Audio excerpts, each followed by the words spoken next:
Uh, One, two, three, four.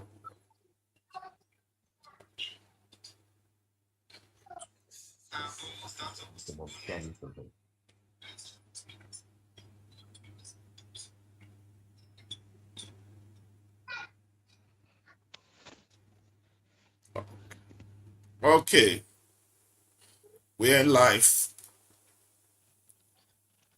Okay, welcome. Good morning, good afternoon, good evening, all over the world, wherever you are.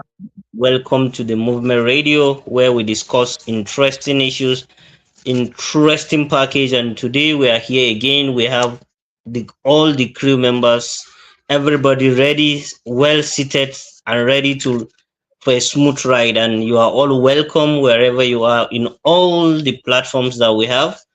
Twitter, Facebook, X, Twitch, and all other social media platforms that you are streaming from.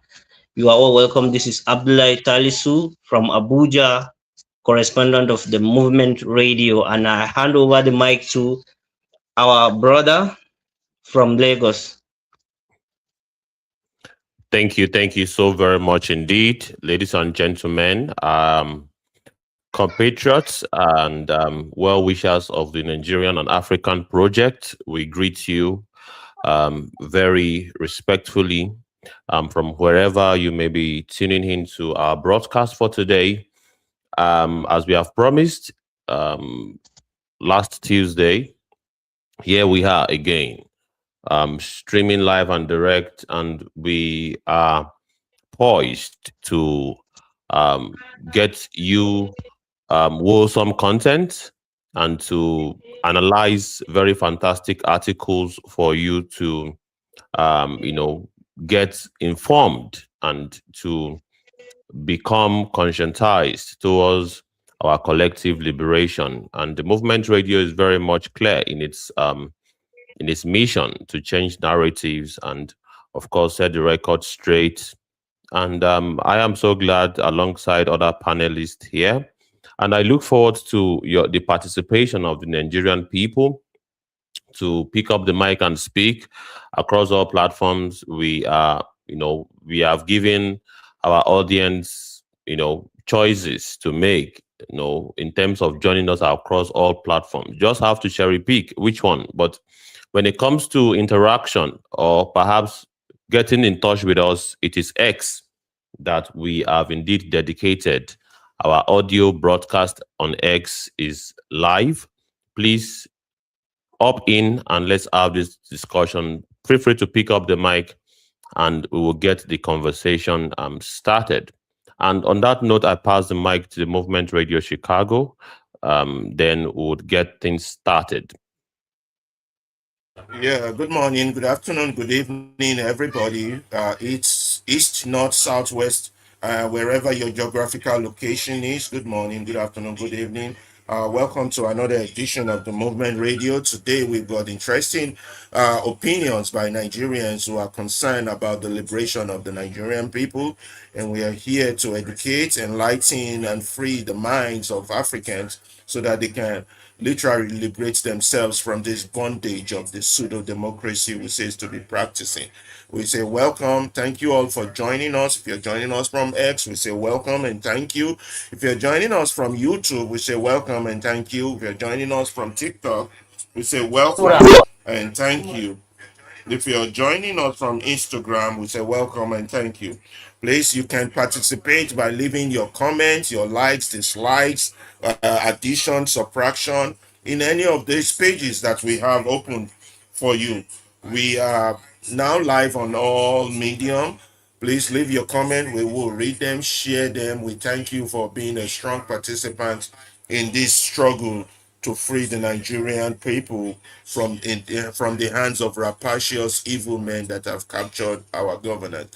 Welcome to the Movement Radio. We are an alternative source of news media. We don't do news, we don't do headline, we don't regurgitate what the oppressors and the ruiners of the countries have to say. What we do is give informative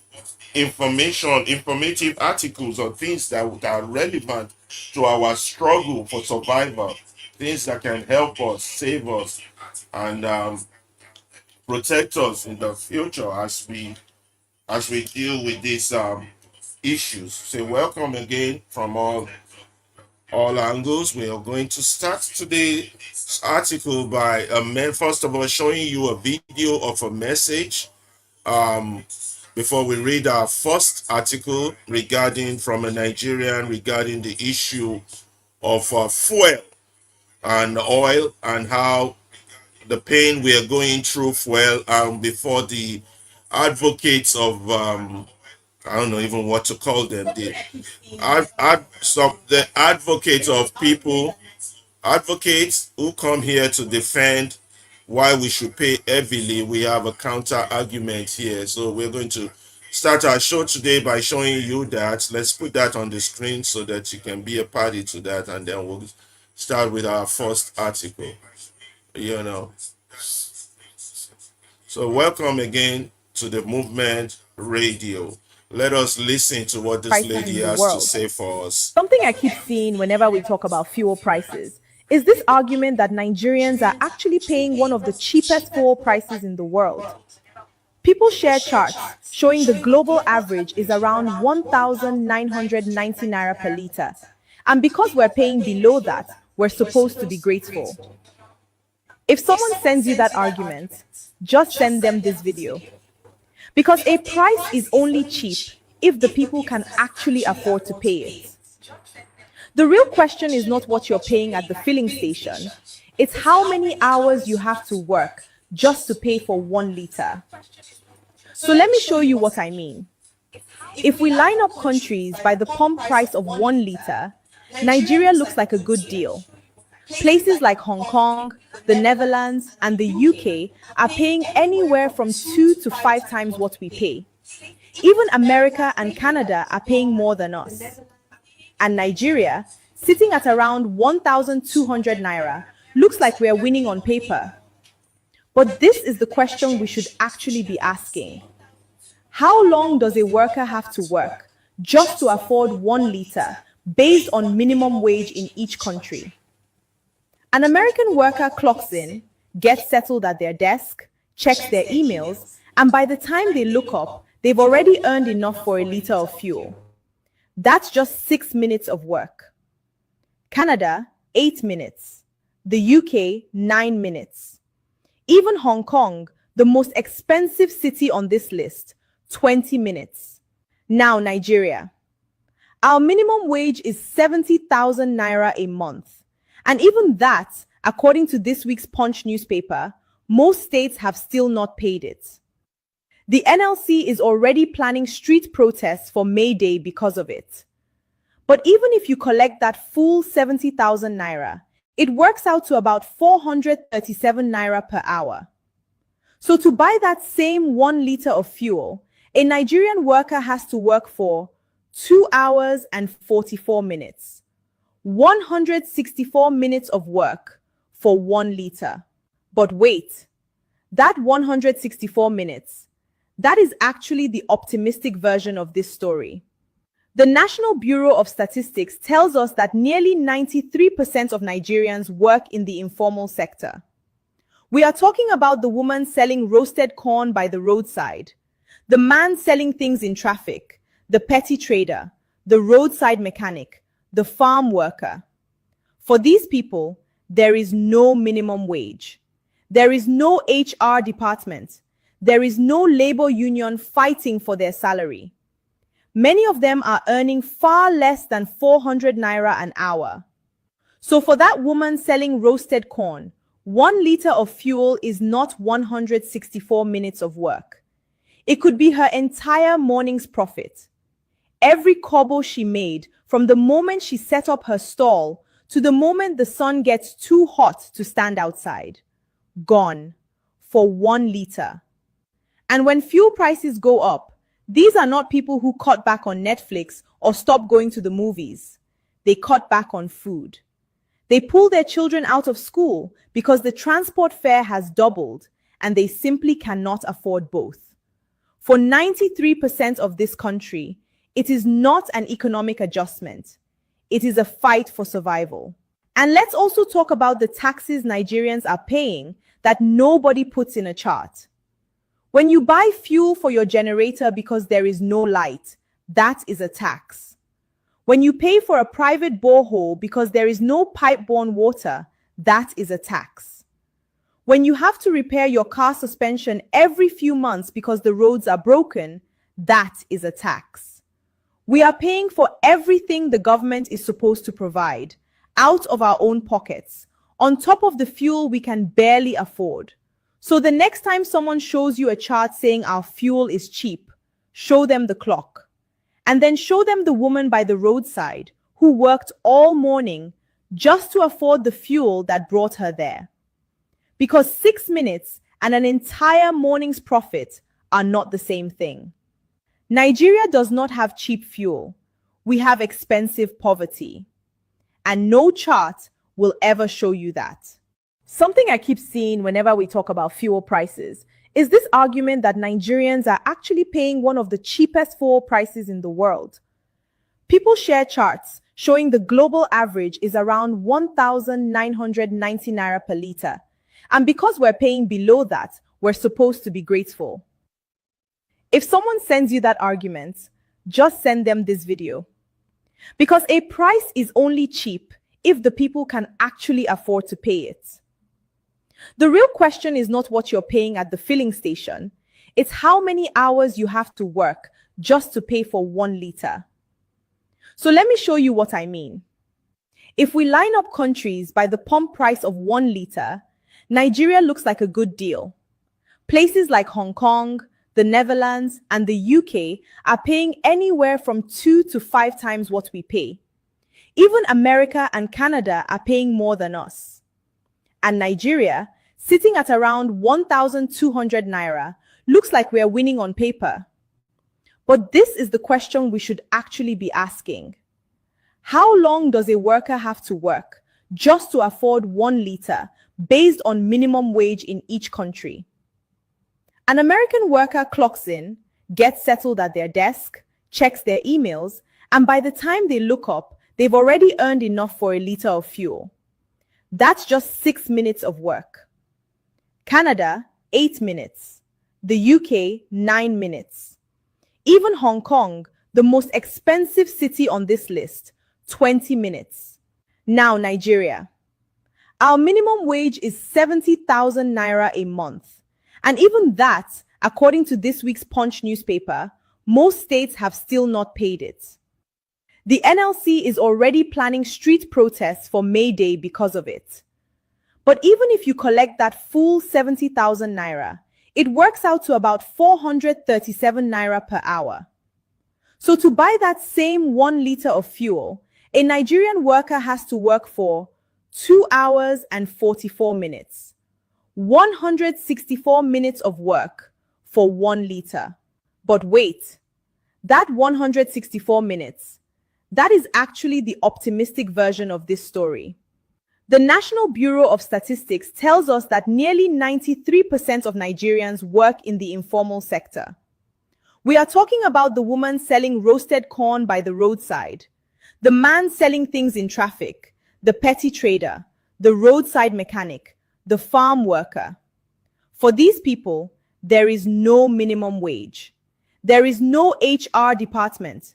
There is no labor union fighting for their salary. Many of them are earning far less than 400 naira an hour. So for that woman selling roasted corn, 1 liter of fuel is not 164 minutes of work. It could be her entire morning's profit. Every kobo she made from the moment she set up her stall to the moment the sun gets too hot to stand outside. Gone for 1 liter. And when fuel prices go up, these are not people who cut back on Netflix or stop going to the movies. They cut back on food. They pull their children out of school because the transport fare has doubled and they simply cannot afford both. For 93% of this country, it is not an economic adjustment. It is a fight for survival. And let's also talk about the taxes Nigerians are paying that nobody puts in a chart. When you buy fuel for your generator because there is no light, that is a tax. When you pay for a private borehole because there is no pipe-borne water, that is a tax. When you have to repair your car suspension every few months because the roads are broken, that is a tax. We are paying for everything the government is supposed to provide, out of our own pockets, on top of the fuel we can barely afford. So the next time someone shows you a chart saying our fuel is cheap, show them the clock. And then show them the woman by the roadside who worked all morning just to afford the fuel that brought her there. Because 6 minutes and an entire morning's profit are not the same thing. Nigeria does not have cheap fuel. I We have think expensive the video is poverty. on repeat. I think we have done justice to it. People share charts showing the global Okay. is around Um, 1,999. no problem. And because we're paying below that, we're supposed The video is still Perfect. playing. No, Okay, okay, off. It's off now. okay. Now So, we're going to move to our first article. Yeah, your side. absolutely. Ibukun. Yo, thank you so very much. We are moving straight away to our first article for today. Just a minute. And the title is indeed the title of this of today's broadcast. Okay, so the silence that built our God, our gods. Let me just quickly read through it, the entire thing, and we would now break it down using the summarizer. Then that will be that should set the tune. All right, the silence that built our gods. Why Nigeria's culture of quiet obedience is not African culture, and why it must end. A leader is not born a god. A people built him one, brick by brick, silence by silence, and then kneel before what their own quiet hands assembled. I mean, the throne we built with our own silence. Somewhere between independence and today, Nigerians were taught a lie so effectively, it now passes for wisdom. That keeping quiet is the mark of a well-raised person, that questioning a leader is disrespect, that patience is a virtue, even when patience is the thing being exploited. This lie has a name. It calls itself culture. It is not culture. It is conditioning, and there is a difference between the two that this country can no longer afford to blur. Consider the mechanics of what actually happens when a citizenry goes quiet. A governor is not born powerful. He becomes powerful in direct proportion to how much scrutiny is spared. A president does not seize impunity. A silent public hands it to him. Installment by installment, every time an outrage passes without consequence. Divinity in Nigeria politics, it's not conferred by God. It is conferred by the absence of a question. Make a leader answer for nothing, and in time, he will begin to believe he owes nothing. And it will be right, because a people who do not act are a people who have already answered. Here is a quote. If you make a leader a god, he will act like one. If you make him unanswerable, he will act like a servant. The choice, uncomfortably, has always belonged to the people, not the palace. The first subheading, the myth of the silent African. The most dangerous part of this conditioning is the claim that it is traditional, that our ancestors were quiet, differential, unquestioning of authority, and that a properly raised African child inherits that same closed mouth. This is historically false, and it is worth saying so plainly because a lie about where we come from is being used to control where we are going. Pre-colonial Yoruba governance built accountability directly into the architecture of power. The Alaafin of Oyo, however exalted, did not rule alone or unchecked. The Oyomesi, a council of chieftains led by the Bashorun, held real authority to challenge royal decisions, and in case of grave misrule, could compel the king's removal through ritual means. An extreme but unmistakable statement that no throne in that system was above judgment. A second institution, the Ogboni Society, functioned as a further check, a body of elders with religious and judicial standing, whose role was to hold even the chieftaincy accountable to custom and communal welfare. Power in that system was never a monologue. It was checked, questioned, and when necessary, withdrawn. Travel east and the picture sharpens further. Igbo political tradition famously produced no centralized monarchy at all in most communities. Decisions moved through councils of elders, age grades, and title societies, a structure historians and political scientists have long pointed to as one of the more genuinely participatory systems on the continent.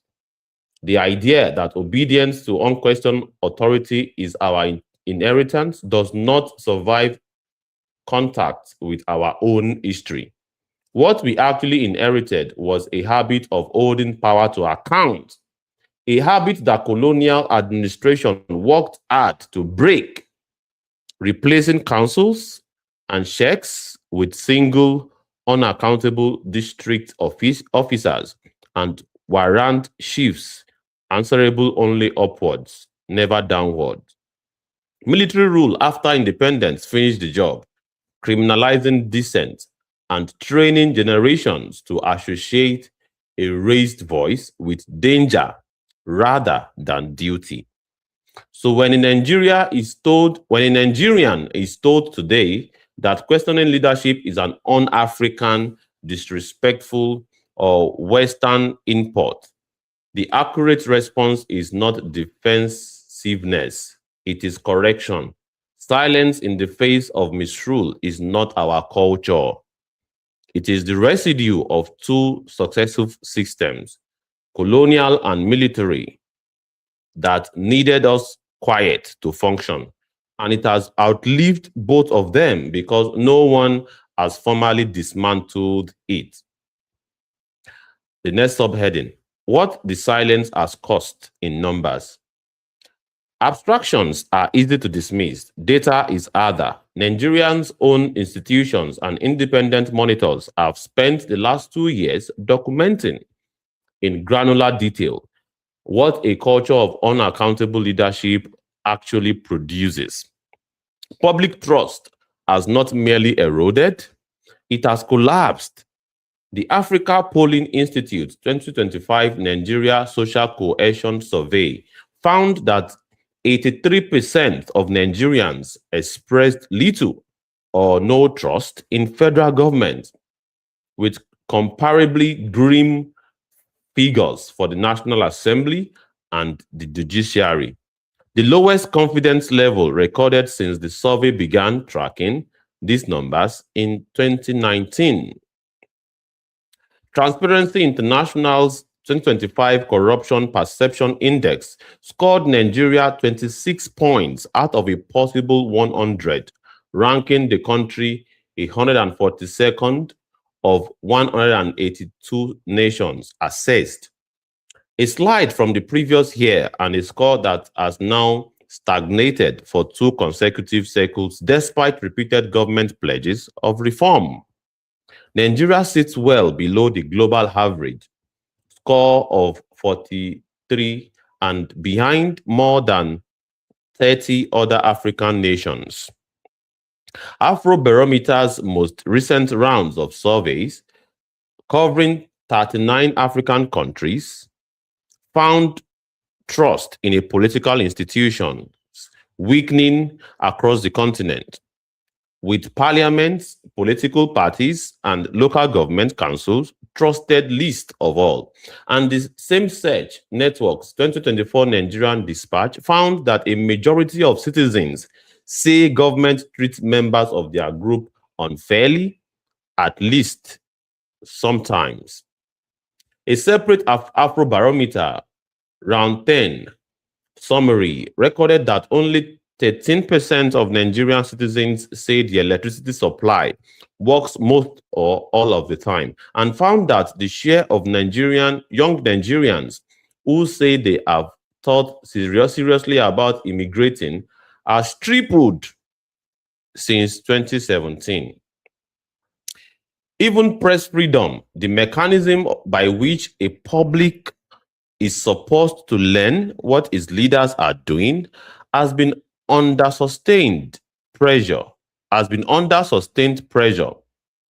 Reporters Without Borders ranked Nigeria 122nd of 180 countries in its 2025 World Press Freedom Index. A 10th place fall attributed to governmental interference, harassment, and arrest of journalists, including cases in which reporters were detained simply for publishing stories that embarrassed powerful officials. The 2026 index showed a modest recovery to 112th, but Nigeria remains, in RSF's own language, among the more dangerous countries in the world for journalists, with a cybercrime law still routinely used to intimidate the press. None of these numbers describe a leadership class restrained by an alert citizenry. They describe the opposite: institutions that have learned correctly that very little will happen to them if they underperform, because the cost of public silence is paid quietly by ordinary people in the currency of blackouts, stolen gadgets, and diminished futures, never by the officials responsible. The psychology of manufactured God. There is a reason silence is more comfortable than confrontation, and it deserves to be named honestly rather than moralized away. Decades of military rule taught Nigerians, sometimes through direct violence, that visible dissent could cost a career, a freedom, or a life. Economic precarity teaches that same lesson daily in a gentler register. A citizen surviving hand to mouth has little appetite to add a confrontation with power to an already overloaded list of daily battles. And a certain reading of religious fatalism, the idea that all authority is divinely permitted and therefore not to be challenged, offers a confronting exit from the harder work of civic responsibility. Each of these pressures is real. None of them individually is shameful, but their cumulative effect is a citizenry that has, without a quiet deciding to, outsourced its judgment to the very people it should be judging. And leadership, like any human behavior, expands to fill the space it is given. Tell a man enough times, through your silence, that he is untouchable, and he will eventually stop performing restraints, because restraint was never his idea. It was supposed to be yours, expressed through the pressure of an alert public. Remove the pressure and you will remove the restraint. This is not a mystery. It is physics applied to power. There's a quote here: a God is not created by worship alone. A God is created by the absence of anyone willing to ask him an uncomfortable question. Proof that the noise works. It would be dishonest to write an essay about the cost of silence without acknowledging the clearest counter evidence Nigeria itself has produced. The moment when citizens refused to be quiet and power moved because of it. Afrobarometer own 2024 Continental Report cites Nigerians' EndSARS mobilization, organized largely through social media and sustained street pressure, as a case study in ordinary citizens compelling institutional response through coordinated, persistent voice, standing along a small number of similar episodes elsewhere on the continent. The lesson of that moment was never that noise alone fixes governance overnight. It does not. And the underlying grievances that produce it remain largely unsolved years later. The lessons is narrower and more useful, that Nigeria institutions do, in fact, respond to sustained, organized public pressure, and that the default assumption of powerlessness so many citizens carry is not supported by the country's own recent history.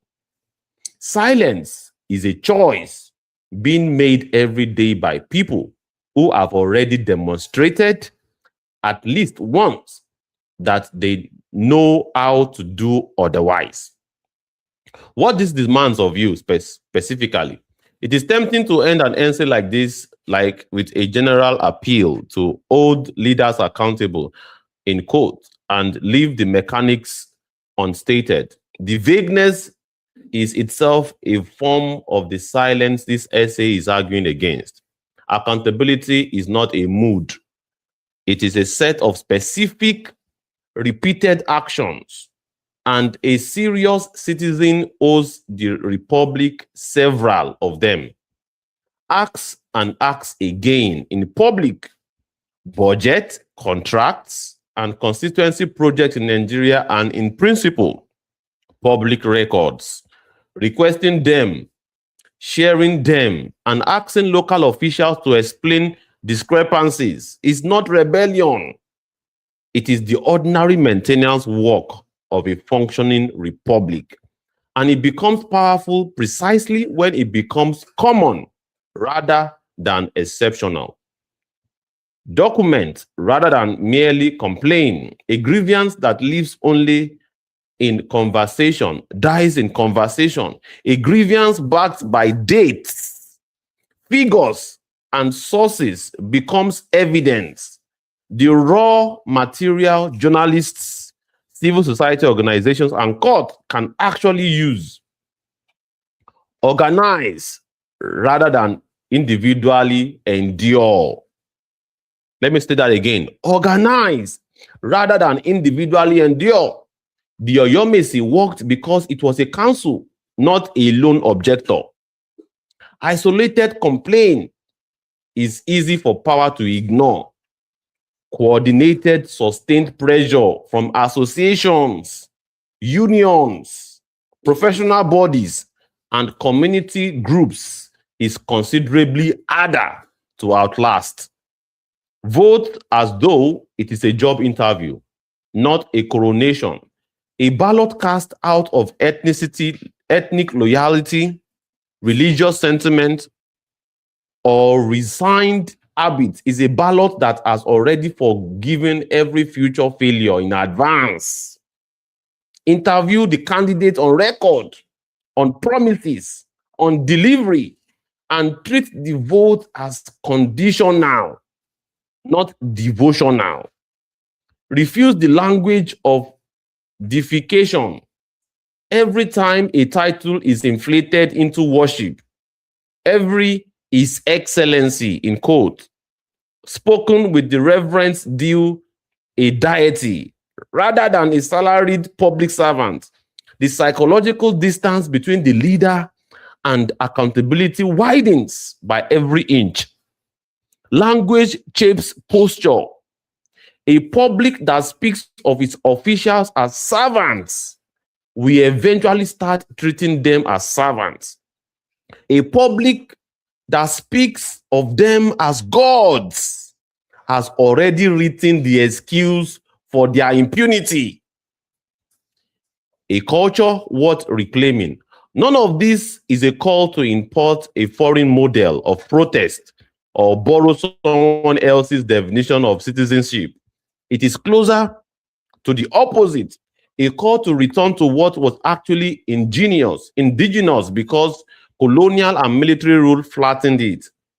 Councils that checked kings, elders who could withdraw legitimacy, communities that understood power as a trust that could be revoked, not a birthright that could not be questioned. What is being asked of Nigerians today is not a new culture. It is the old one recovered. There's a version of this country in which a leader who fails to deliver electricity, security, or basic justice is met not with resignation, but with the same unambiguous pressure the Oyomesi once brought to bear on an Alaafin who had lost the confidence of his people. That version of Nigeria is not a fantasy. It is a memory. The work in front of this generation is to make it a practice again. And here is the closing word. Silence has never protected a single Nigerian from a bad government. It has only ever protected the government from the Nigeria it was failing. If a leader becomes a tyrant, examine first what the people around him were willing to tolerate, explain away, or simply not ask about. If a leader becomes accountable and effective, examine what pressure made that outcome the safer, easier choice for him. Man was not built to watch oppression in silence. Every tradition this country actually descends from proves it. The only thing standing between the Nigeria that exists and the Nigeria that is possible is the question a citizen is still too afraid, too tired, or too convinced of his futility to ask out loud. Ask it anyway. That is the article. And the unfortunate thing here is I could not even see the writer of this article, but it is very solid and powerful. And well, we have the summarized version that I think we can. It doesn't basically give go us. here. It doesn't give us the name of the writer, because a very detailed article that we need to give credence to whoever wrote this. Did you check there whether the writer's name is on top? It is not on top, unfortunately. But we indeed salute the writer of this great article. It's a very solid article. The silence that built our It God, and that is describes the foundation of our our. current pragmatic state. Yeah. Yes, absolutely. So am I doing the breakdown, or is it Abdullahi? We Yeah, both do let's it. just. It looks like a long one. Yes, Let's do the mind yes. It map. looks like. Okay. Let's do the mind map. The silence that builds our God. Yes, you can go on. Yeah, I'm gonna start. Okay. So for my Okay, people, I'm we'll sorry for start. the. Don't worry, Yeah. just So continue. Sorry. yeah, let me continue. Yeah, the silence that builds our God. That means say, we go talk am for pidgin well, so that our people go they understand us small. We know they hear when they speak Igbo pass English, man. That means say, go down a little bit. The silence that builds The our God. challenge here, I'm still finding it difficult to navigate this thing, and I'm No, trying it's your to. two hands. You gotta use your two hands. I'm using my two hands, but Okay. 1 minute, 1 minute, please. Okay, let me just refresh it. I'm using my two hands. It is that scrolling down that seems to be The problem. Okay. like a challenge, yes, but would get over it. how we built ourselves gods in our community and worship our leaders as God. The silence that build our God instead of the real God. How we turn human beings to God. This is what this article is breaking down for us. We bring you these types of articles so we can begin to see yourselves in these articles and how you, me, or everyone else is contributing to the decadence that we call Nigeria today, and what we do, how we can stop doing what we do today and start doing something different tomorrow. Yes, I think I The have the first. Yes. lie, I got you. So the lie of a quiet obedience is it's telling us basically say that it is a lie that says that our culture say we must always obey, just obey people with the authority. It is not an African culture, but a conditioning that was imposed on African culture. Conditioning meaning that the way we were bred or trained, the way we were structured, we were engineered, you know, to believe that when we are quiet, it's an African culture. This all started from which that it is not an African culture to not to question leaders, that if we question our leaders, we they disrespect them. This one no be disrespect. And the fact that there is patience within our culture, it has now become a thing of exploitation whereby our patience is now being exploited as a people to infringe terrible things upon us. Oh, my pitching is very bad. The mechanics of silence. So back in the days, we have governors' power grows with less scrutiny. Those who govern us, their power will grow if you don't question or challenge them on what they are doing. The president gains impunity from a silent public. So when they start making crazy laws and nobody says anything or do anything, it start getting worse.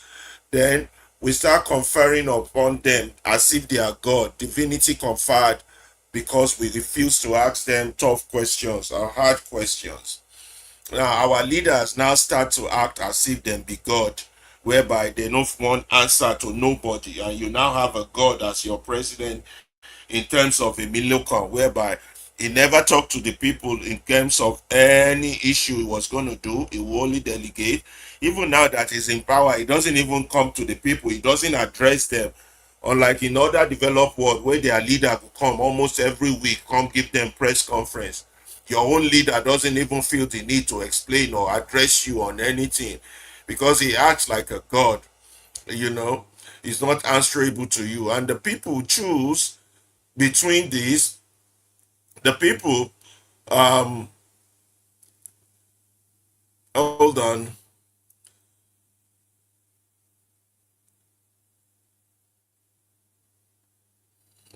You have to keep the stage stable, like you're moving it. I can't see.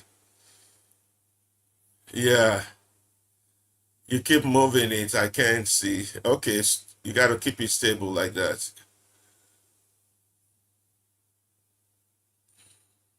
Hold on. Okay, leave them. Stop moving the mouse. Just leave it like that.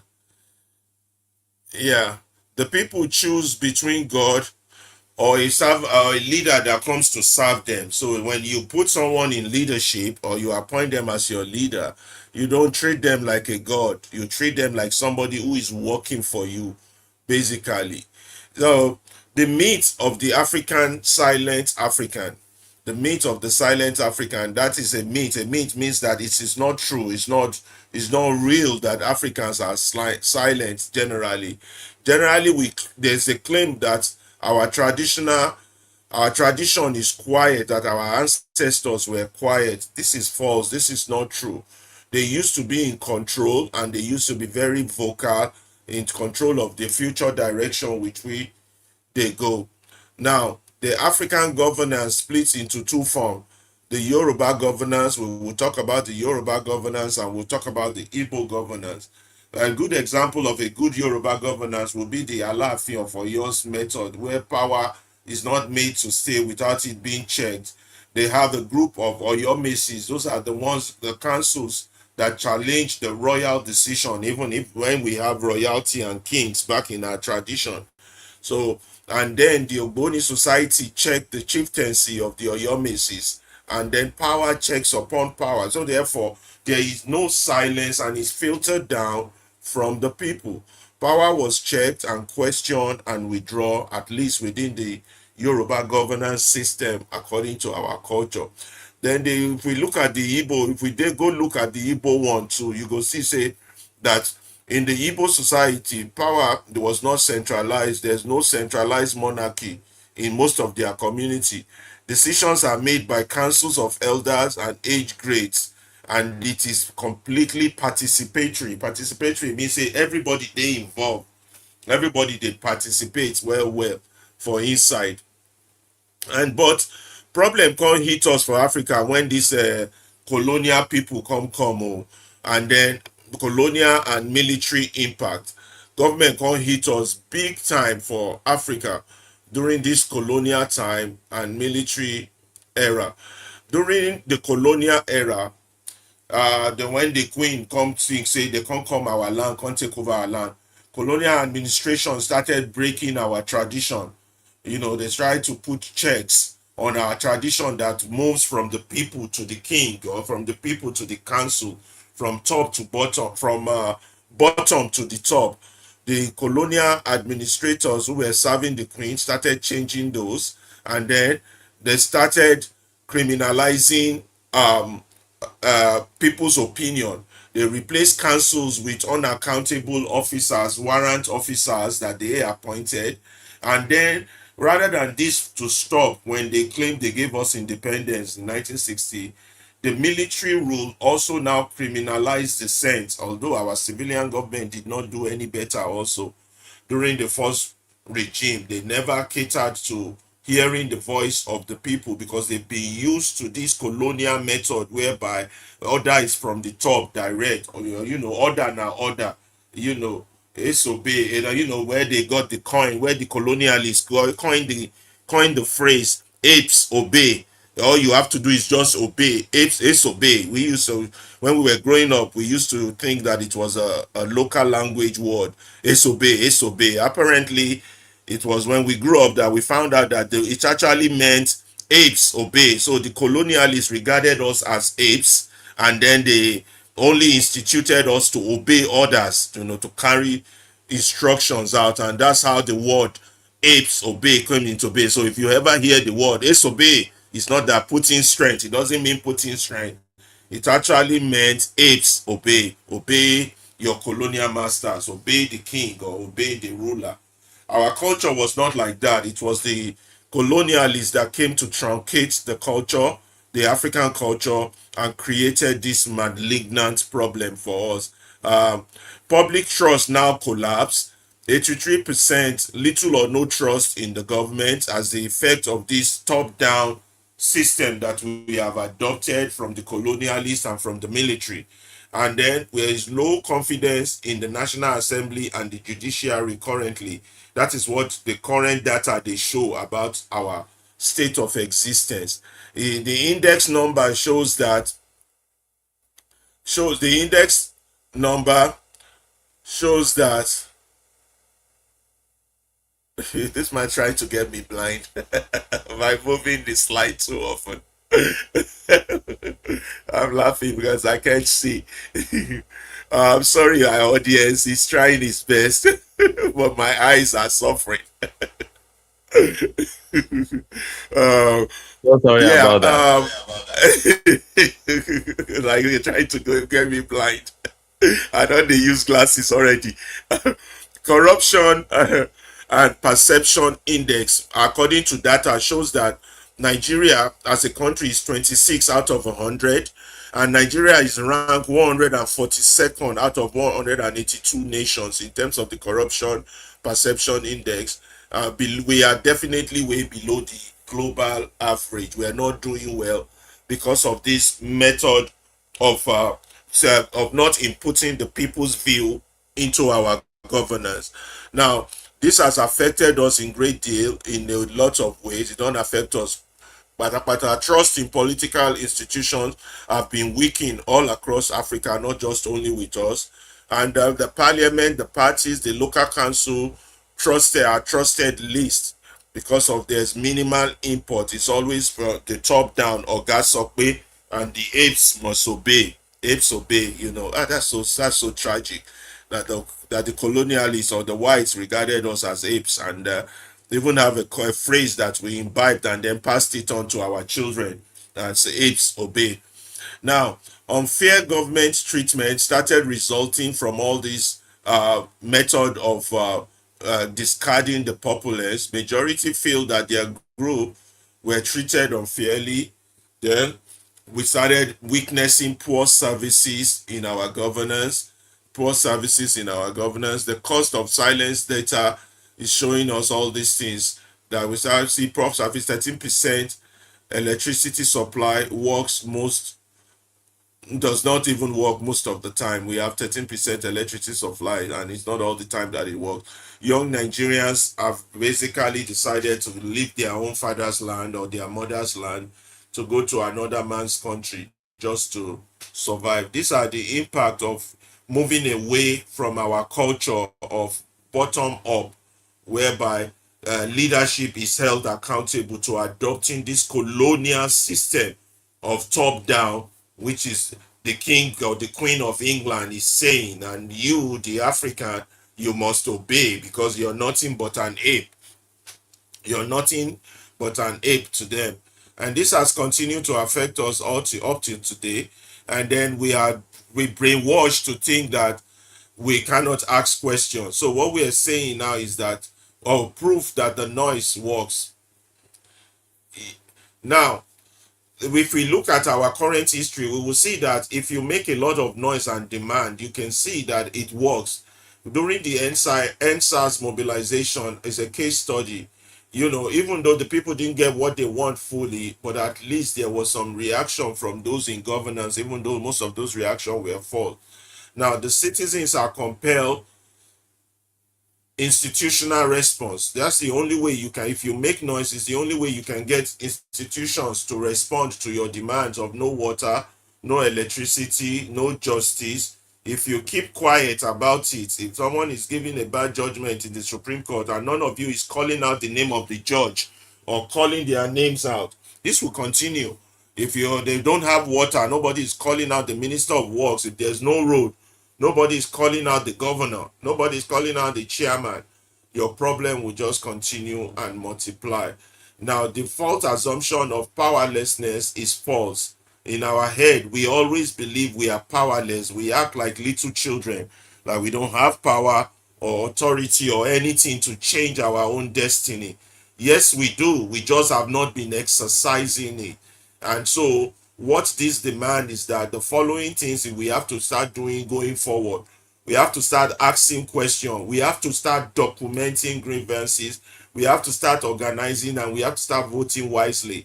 To ask questions, we must publicly ask questions, and you repeatedly ask questions. Not this type of stupid questions people like Shehu Okibaloye are asking. Not that those ones are not journalists. Those ones are political hack jobs. Not those kind of questions. You ask questions relevant to your survival.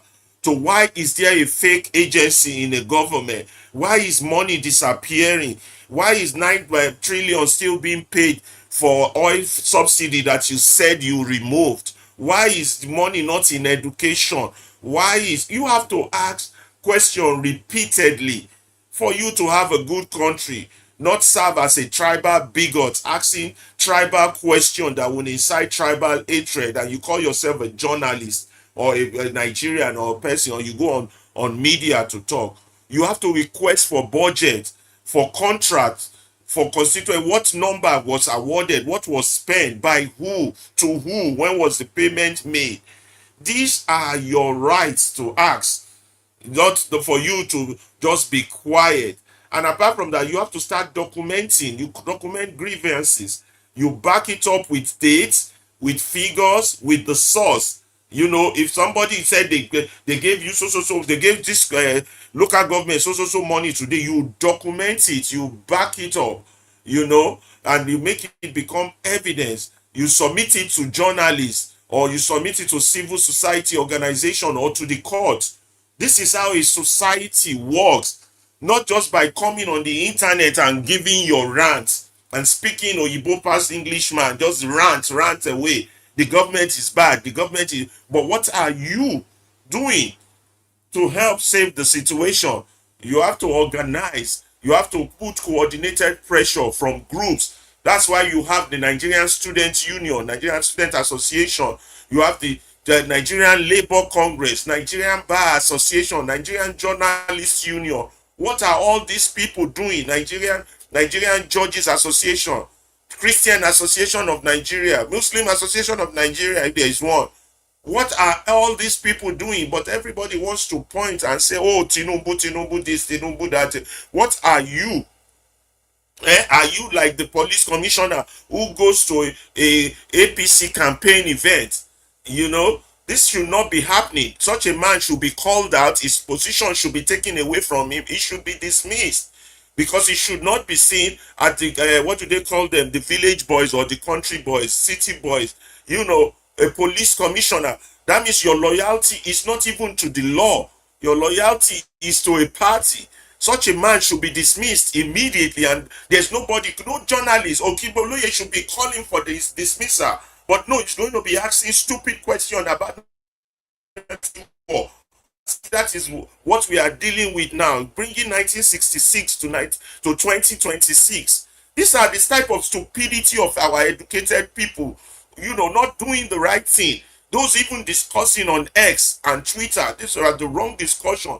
If the whole discussion was on the dismissal of that police commissioner that showed up at that party rally, the whole world will hear and something will be done about it. Just like Showore shouted that the inspector general who got the inspector general's office should not have gotten that office. Eventually, they have no choice but to remove him. Showore keep going to God, keep shouting. This is how a citizen behaves. Not all these other ones that just go, yeah, my brother, yes, your excellency, my brother, you know, bowing down to power. You question power. No, not that all the rubbish nonsense the likes of VDM too are doing. You question power, you bring authority to the fore and hold them accountable. Now, it comes now to the issue of you organize, coordinated pressure, you isolate complaints. Isolated complaints are ignored. Make sure they are not ignored. Then you vote wisely so that you can move forward to have a better nation. If you all don't do all these things, you're never going to have a great nation to give unto your children. You all will be running away from your country and going to go do, and you have a master's or doctorate degree, be cleaning plates in a white man's land and washing dishes as if you are inferior human being. That's because you didn't do what God gave you to do. God-given duty to do, not to be silent. And don't let them bamboozle you. Say it's our culture to be respectful, to be patient, to be silent. That's nonsense, because the white man came and tried to change our culture, and we're trying to get you back to the originality of your blackness, of your Africanness, which means you question the king, you question the council of elders. That is how our community progressed in the past, until the coming of the colonialists, and where they messed everything up, took our brothers and sisters as slaves, and they are still taking our resources away to their country because we remain stupid, silent, and quiet. These are the type of things we bring to you on the Movement Radio, because we are trying to change your mind, change what you've been taught, reorientate you to better life. So when we find things that are out there that are positive like this, we will bring it to you. Now, it is now left for you to take it or imbibe it. You can pretend to be sleeping all you want, but we will tell you the sun is rising. You need to get up. Thank you. I think that's the last one on that. Yes, that is the last part of the. But I think Mr. Salisu will have a comment. I think you have done justice. You have done Yes, brilliantly, and just Mr. actually, Abdullahi, please Mr. proceed. Alaba, Mr. Alaba did a wonderful job on this article, because Yes, the article absolutely. is actually indeed all-encompassing. And Yes. just to say something very obvious, the article belongs to Movement Radio. Actually, Wow, really? yes, it belongs to Movement Radio, because That's I, very good. I We didn't even yes, know. that we are because spreading I our wrote own clothes. yes, because I wrote the article. Oh, thank Wow, you very wow. much, Abdullahi. That was That was very wonderful. good. So That was wonderful. Yeah, I don't forget decided not also to the write my name article. because the article is for the movement radio. It's not for me. Okay.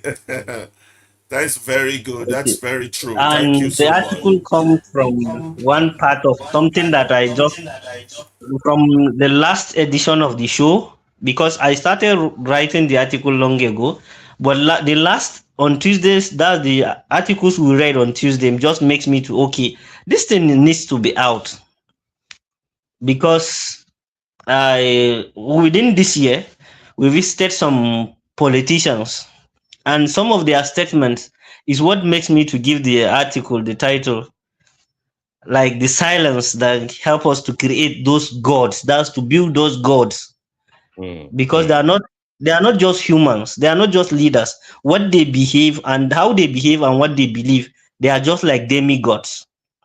mm, Because there was one of them that we visited, and they look, if you look at the channel you have to pass through to get to that person, you mm, will be you will like feel like, is this human being like me?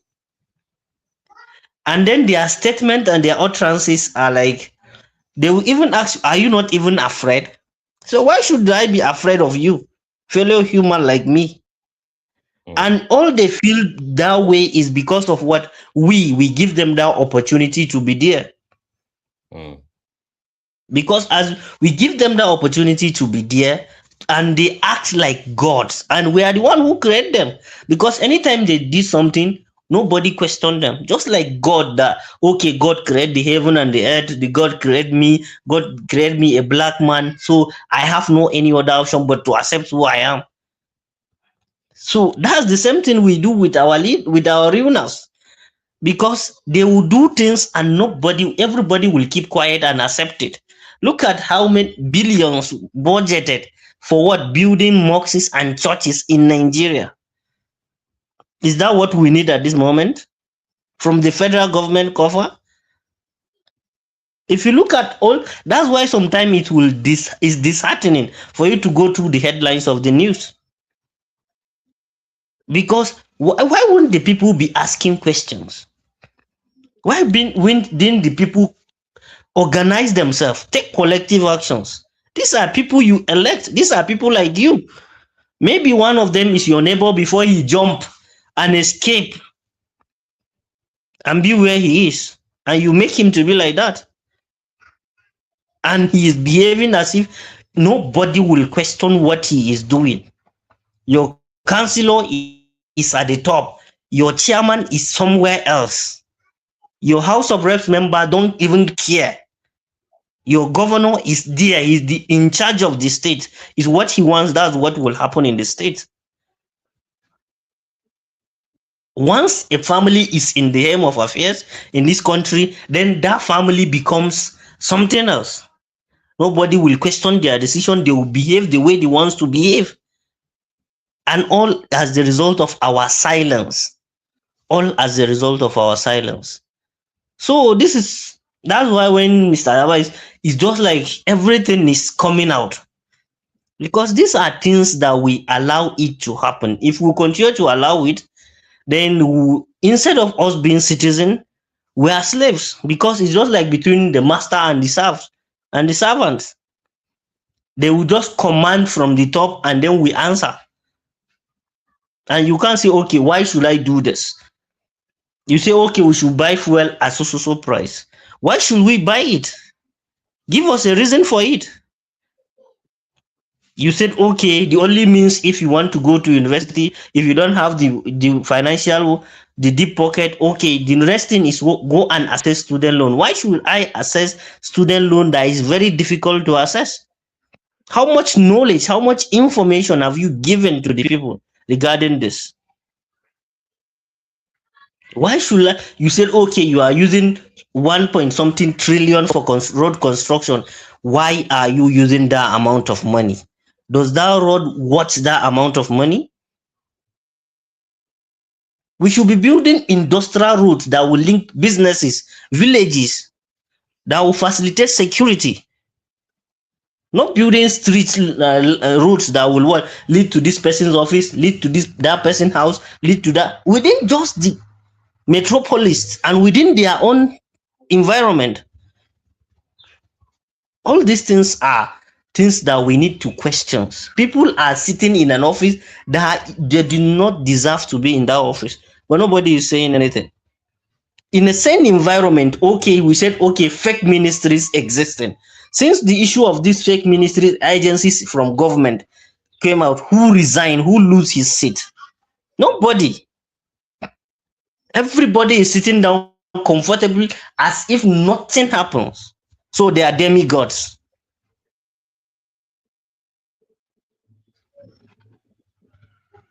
Nobody will question what they are doing. So it's quite unfortunate. It's quite unfortunate. They want to be I worshipped. Look at the young girl that died in the Mai's house, and still nobody is raising issues to have him arrested. No, You know, nobody you is know. asking. And even the minister, yes, David, look at what happens to one journalist.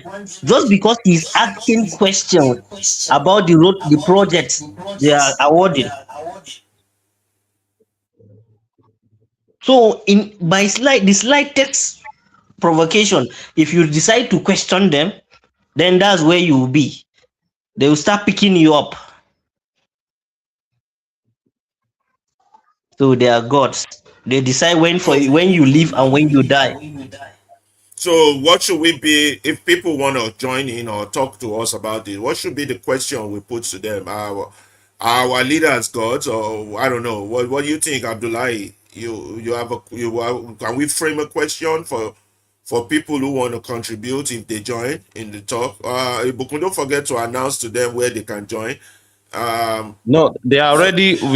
Our Twitter page is already live and direct, and we have 3 listeners right now on the audio, and they are hearing. They have been listening all the way since the beginning of the show. Yeah, So good. yes, So, let's just what ask the what question. are we framing as a question for them to discuss on? Do we consider our leaders as God? I think we do. The likes of calling people Yes, that's the excellency, question. your excellency, sir. We don't have to be telling you about this sir thing. It's just too much in our culture. You know, Mm. we have turned respect into something else. We have now turned respect into cringing, into slavery, into So what should we frame in case anybody want to grab the speaker? They can join. They can comment. We. This is a radio station that allows you to talk back. This is not just a Soro Magbesi. We basically here. We take responses. So join us, talk, respond, pick up the mic, and ask questions. But this is a very good article, and Abdullah, you did a good job. Don't forget, put Abdullah's name on that. I'll Oh hi resave it. hey, please request for the mic. Oh hi hey requested for the mic, but he dropped. But he's back now. Oh It's hi hey, back. please Okay. pick Is the that the mic. one? Was Ohio the one we gave? We gave VIP pass to the studio. No, that was the African No, Wahala. Oh, okay. Yeah. If Ohio to prove himself, he might get that. Yeah. Yeah, You oh let them hi talk. hey Let them talk. is about to Yeah. come up. Is Let the people requesting talk. already. Yeah. Okay. Let the people talk. We'll be quiet for a Yes, while. oh hi In the hey, meantime. please proceed with your contribution. Oh,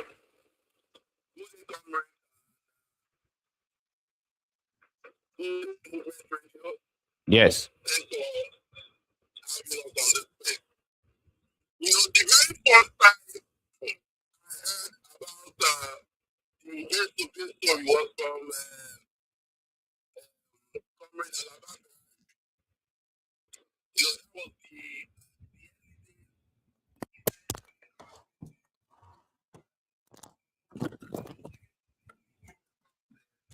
That was we can't hear him clearly. Oh, can you adjust the microphone? Yeah, please proceed, OI. If you can speak up a little bit. He's driving actually, so yes, I can sense that. But proceed, OI. So that was the very first time I heard SOB when Comrade Alaba from the movement radio explained it as it's not for me. Obey, you obey. When it like that is when I was taking it. Obey. Oh, you know, it was okay until get to our space that day and broke it down. Yeah. So we all aim for and we all used to say this aim for me. I mean, I think a lot of thoughts that was read out, and I love that article. I hope I can get that article. That article you read out, Liberation Chat. If I can get that article, I would appreciate it. It's quite an amazing. And also the voice that spoke up, that broke down the taxation, the fuel, Nigeria, the cost of fuel in Nigeria is the cheapest. It's one of the cheapest in the world. I love that analysis. If I can get, let me speak for myself. If I can get that audio, otherwise it's a recorded space, so I can always play back. But I think there's a whole lot to learn from that. A whole lot we can learn from that. When it was on repeat, I hope we continue to repeat it so I could not think. It's quite an analysis. So two things. I would like to get that article that I read out, like some chat, if I would appreciate if I can get that article. And I also want to appreciate Alaba Ferrari of the movement radio for breaking down a lot of our history as motherland people, especially Nigeria. A lot of the stuff that was said to us. So let me not just I can say that the whole idea is, we are wired, it is our culture to always obey our elders. Once they are older than us, because the way they call elders this day, they just manufacture the meaning by themselves. We know elders are positive beings in our society. They are necessity in our society. But the kind of old guards we have today, these ones are not elders. You cannot tell me that this set of old guards, like the likes of Akpabio, Tinubu himself, that these ones are elders in our society. They are playing the role of elders because they do not think we can in this society. They don't care about us. They don't feel our. They have nothing to do with us. They say it to our faces. We don't make any sense to them. For example, during the EndSARS, when they asked Bola Ahmed Tinubu, the guy who became president today, they said, what will you say about what happened in the Lekki toll gate? He said, why?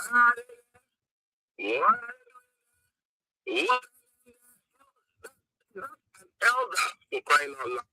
Is that someone you want me to look up to for crying out loud? Is that someone you want me to respect for crying out loud? Respect is reciprocal. You earn it, you don't beg for it. You earn it, you don't pay for it. You earn it, you don't force it. Bola Ahmed Tinubu and his cause. They want to force us to respect them. No, they must earn the respect. That is, they must play the role of elders. Otherwise, they are just old guards. They are not elders. And these old guards have destroyed the existence of our country. So we do not reverence them. We do not regard them. We hold them nothing other than they should pack their bags and baggages and leave our country. And they should go to wherever they want to belong to. That is something that is get over. It is the African culture to just respect elders. Elders, àgbàyà tó bá sórí burúkú, àgbà tó bá sórí burúkú náà pè lágbàyà.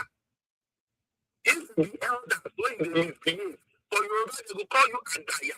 But they don't want us to know that there is a word like àgbàyà in Yoruba.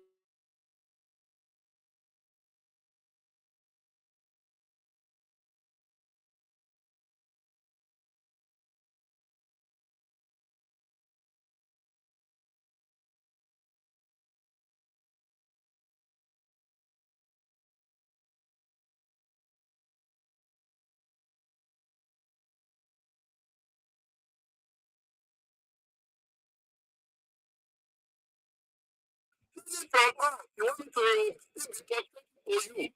No.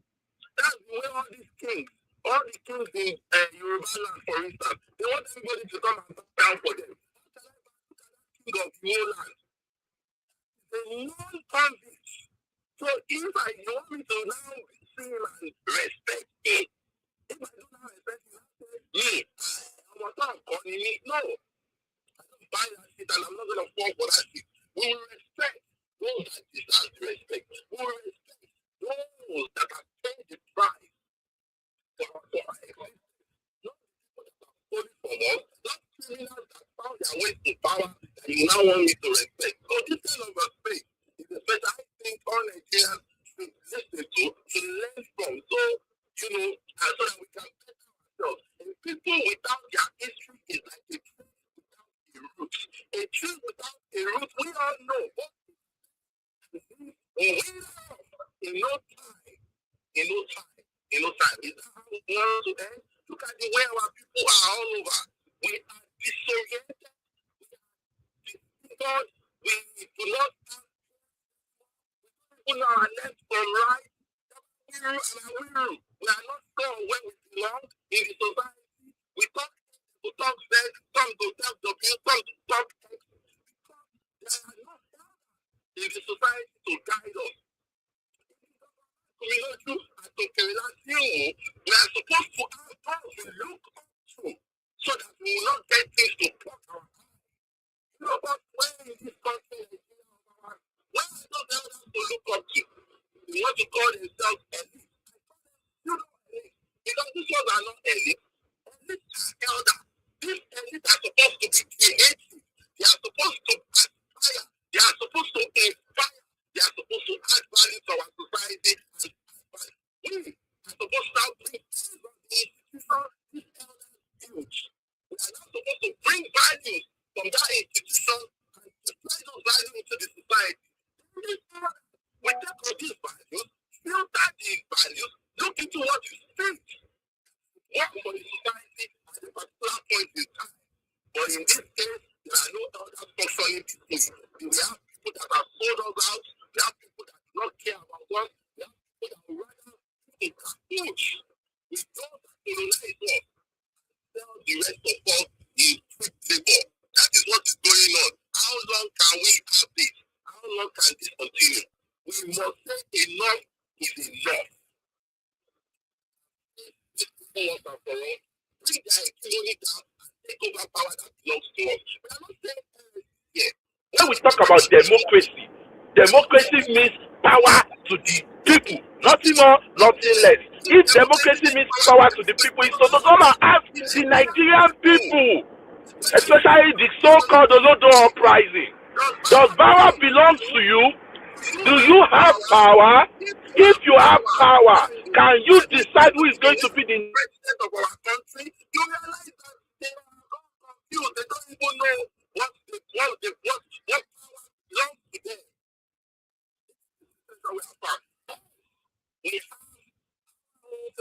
We from the conscious side, we claim to be, because we don't have any other person we want to look up to be better. So we claim to be. We, the young Nigerians, we have decided to put our legs into the shoes of elders and play the role to guide our people and not lead them astray anymore. That enough is enough. Anyone that is teaching you anything or any iota of that looks like unity is an enemy of Africa, an enemy of Nigeria in particular. If you think for once that Nigeria cannot be taken away from you, you are joking. You are joking. I don't like that I'm shouting because I'm driving. I'm so sorry. You are joking. You think you want to be preaching tribalism and you want to visit other countries, you don't want them to give you racism. You think you are comfortable in your zone to think, oh, you are this. See, if those that created your country, if they want to take it from you, it does not take them anything. And there is no United Nations or African Union anywhere that will fight for you for it. But I don't think I want to do more because of the way, because I'm actually on the road. Maybe in the course of the conversation, I can still come on board by the time I get home and still say one or two if the space has not ended. Thank you, Alaba Ferrari, Comrade Alaba, our senior brother, our elder, for hosting this space. Thank you, the Movement Radio. We are grateful to I personally am grateful to the organization for bringing this space to us. I love what I've heard today, and I've learned again from it. Thank you very much. I yield the mic for now. Yeah, thank you very much, OIA. OIA, yeah, you did a great job. Thank you very much for that analysis. It's important to let our people know what our original culture is, not this rubbish we've been imbibing since the colonialists came. Not this nonsense we are imbibing. Our culture does not say we should not question authorities. Our culture say that's why we have words like Agbaya. When an elder does not show himself to be an elder, we call them Agbaya. Adiye Fufu More Lagba. They might have all the white beard, all the white hair, but if they've not shown themselves to be elders, and elders are the one that direct the community. We don't have elders in Nigeria. We are fatherless children, according to Dele Ogun. Fatherless children. We don't have elders. If we have elders, we won't be in this state, and our elders will speak the truth. You want to call someone like Gowon an elder who cannot even though he's close to go into the world beyond, he cannot even tell the truth on why he rejected the Aburi Accord.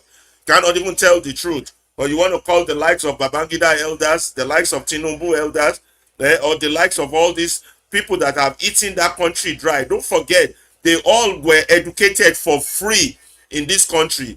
All those soldiers, you look, free education, free up to PhD level, all of them. Free food, free housing. Look at what they are doing to children behind them now. They call them elders. Those in their 80s and 90s. Can you even call those ones elders? Those are not elders. Those are terrorists. Terrorists wearing agbada as elders. Those are not elders.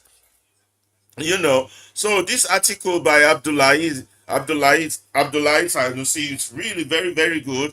Salisu Abdullahi, thank you very much for this article. You will bring us back to what our true culture is. What is the African in us? What is the black man in us?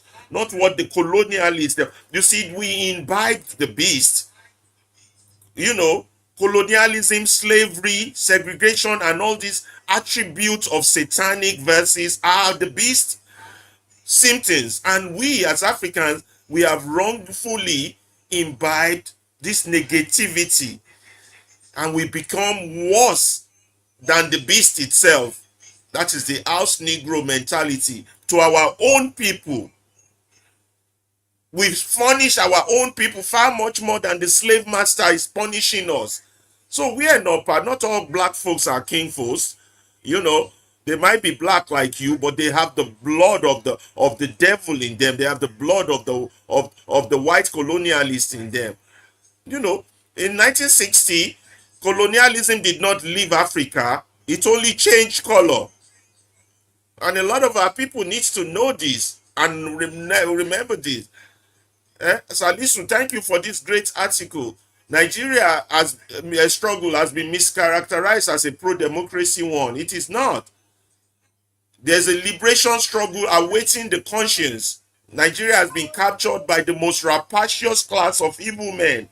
Rapacious class of evil men. That's what we are trying to do to awaken the conscience of the people. You cannot be pretending to be asleep. I was listening to some X pages this morning. They were talking about the media, sharing the media. You don't have a media. Shehu Okipa, let him hear. Tag him. He is not a journalist. He's a hashman for a political party. Journalists defend the people. We can, there's so much to say, so little time. We have to wake up from our sleep, from our slumber. We have to be conscious of what is the real pragmatic reality of our lives. This attitude that we have to be respectful, patient, we cannot question, that came from the colonial masters because they want Please, us to you obey the cannot talk queen. to elders like that. You cannot insult your Yeah, you leaders. cannot talk to the elder. No, because they want us to obey the queen. And what does the queen want? Or the king of England? He wants to steal all our resources. And they made it so bad, they even called it to our face, apes obey.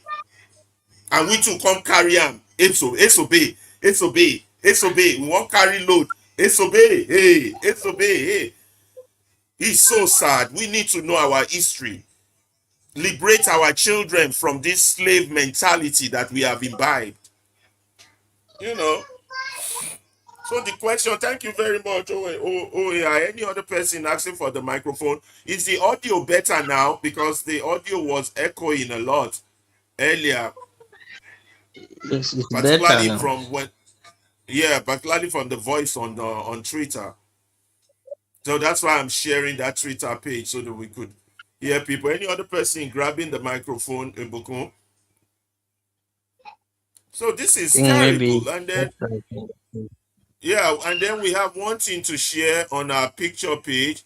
Well, this man wearing a very nice t-shirt. I think he's a very fashionable man. I love that t-shirt. Can you all see that? Let me yes. read what the t-shirt says. It says there are two types of Tinubu supporters. One, treasury looters, and two, idiots. They want you to check your bank account to see which one you are. Is everybody listening? Go check your bank account. You know, the t-shirt has said it all. No further comment. Adebanji Adeyonju said, there is no third one. The fool that wears this. The response is all in the name.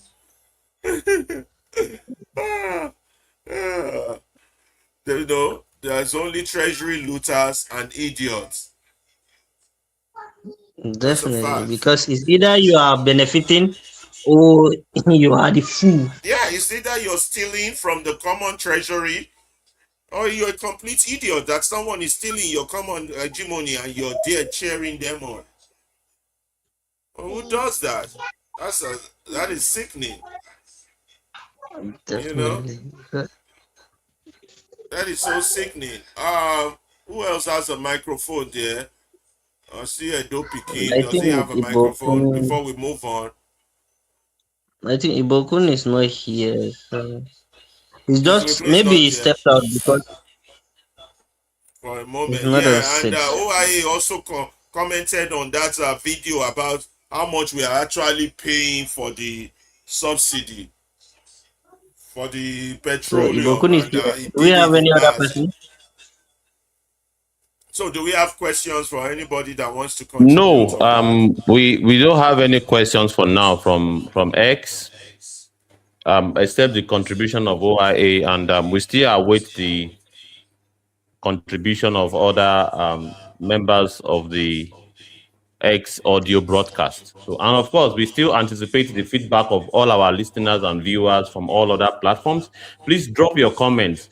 In any of the platforms, we will see the comments in the studio here and we'll put it on the screen. So feel free to contribute. You don't have to pick up the mic like the X broadcast avenue. You can also drop your comments and we'll see. Any comments will be appreciated. So yes, because we want this to be as interactive as possible. So yeah, can we But the proceed? question is, what's the question we're giving them to talk about? Do you have on that based on that article?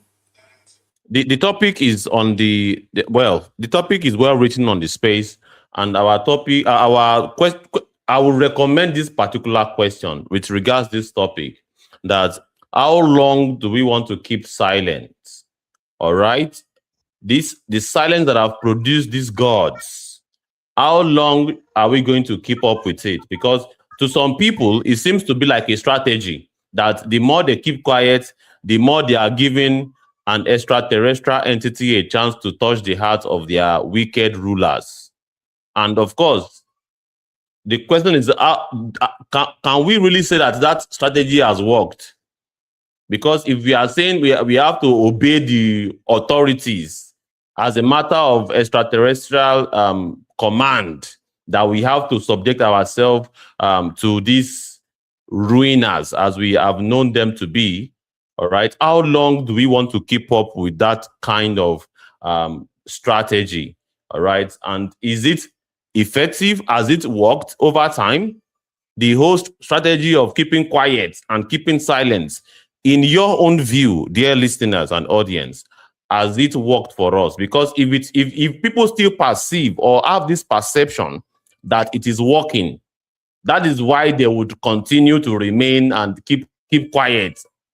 But if they have established the fact that it has not worked, despite years of keeping quiet and keeping silent, if they know that it has not worked, then they will begin to look at other strategies that they will have to explore to fix their society. So I think that question is out there, and our viewers and our listeners, everything that is being discussed here, they are indeed being carried along all the way, and it is replayable.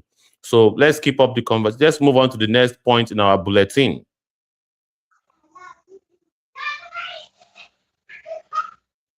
So I think the next thing we want to do is to share with our viewers how a normal society works. So we will show you a video now of first let's show you a video of a girl talking about blackness and how proud blackness is. We should be about blackness. Then we will talk about a man that was killed in South Africa a while back by Stephen Biko.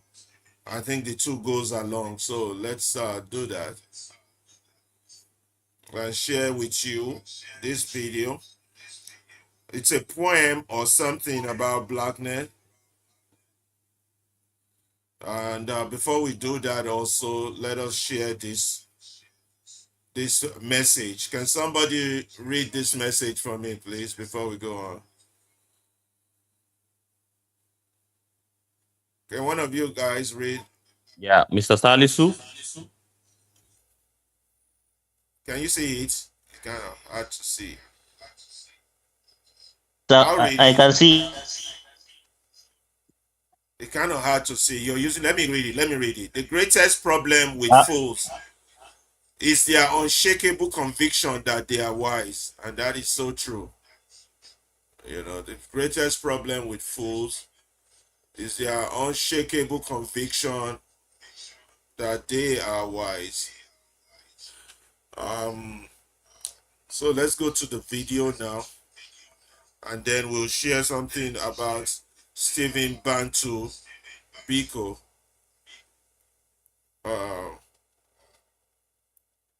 Hold on 1 more minute and we'll be there. Okay, where's this article? Thank you all for joining us. If you're on X, we thank you for joining us. If you're on Twitter, we thank you for joining us. If you're on TikTok, we also thank you for joining us. If you're on Instagram, we thank you for joining us. So let us start now. Freeze. You're black.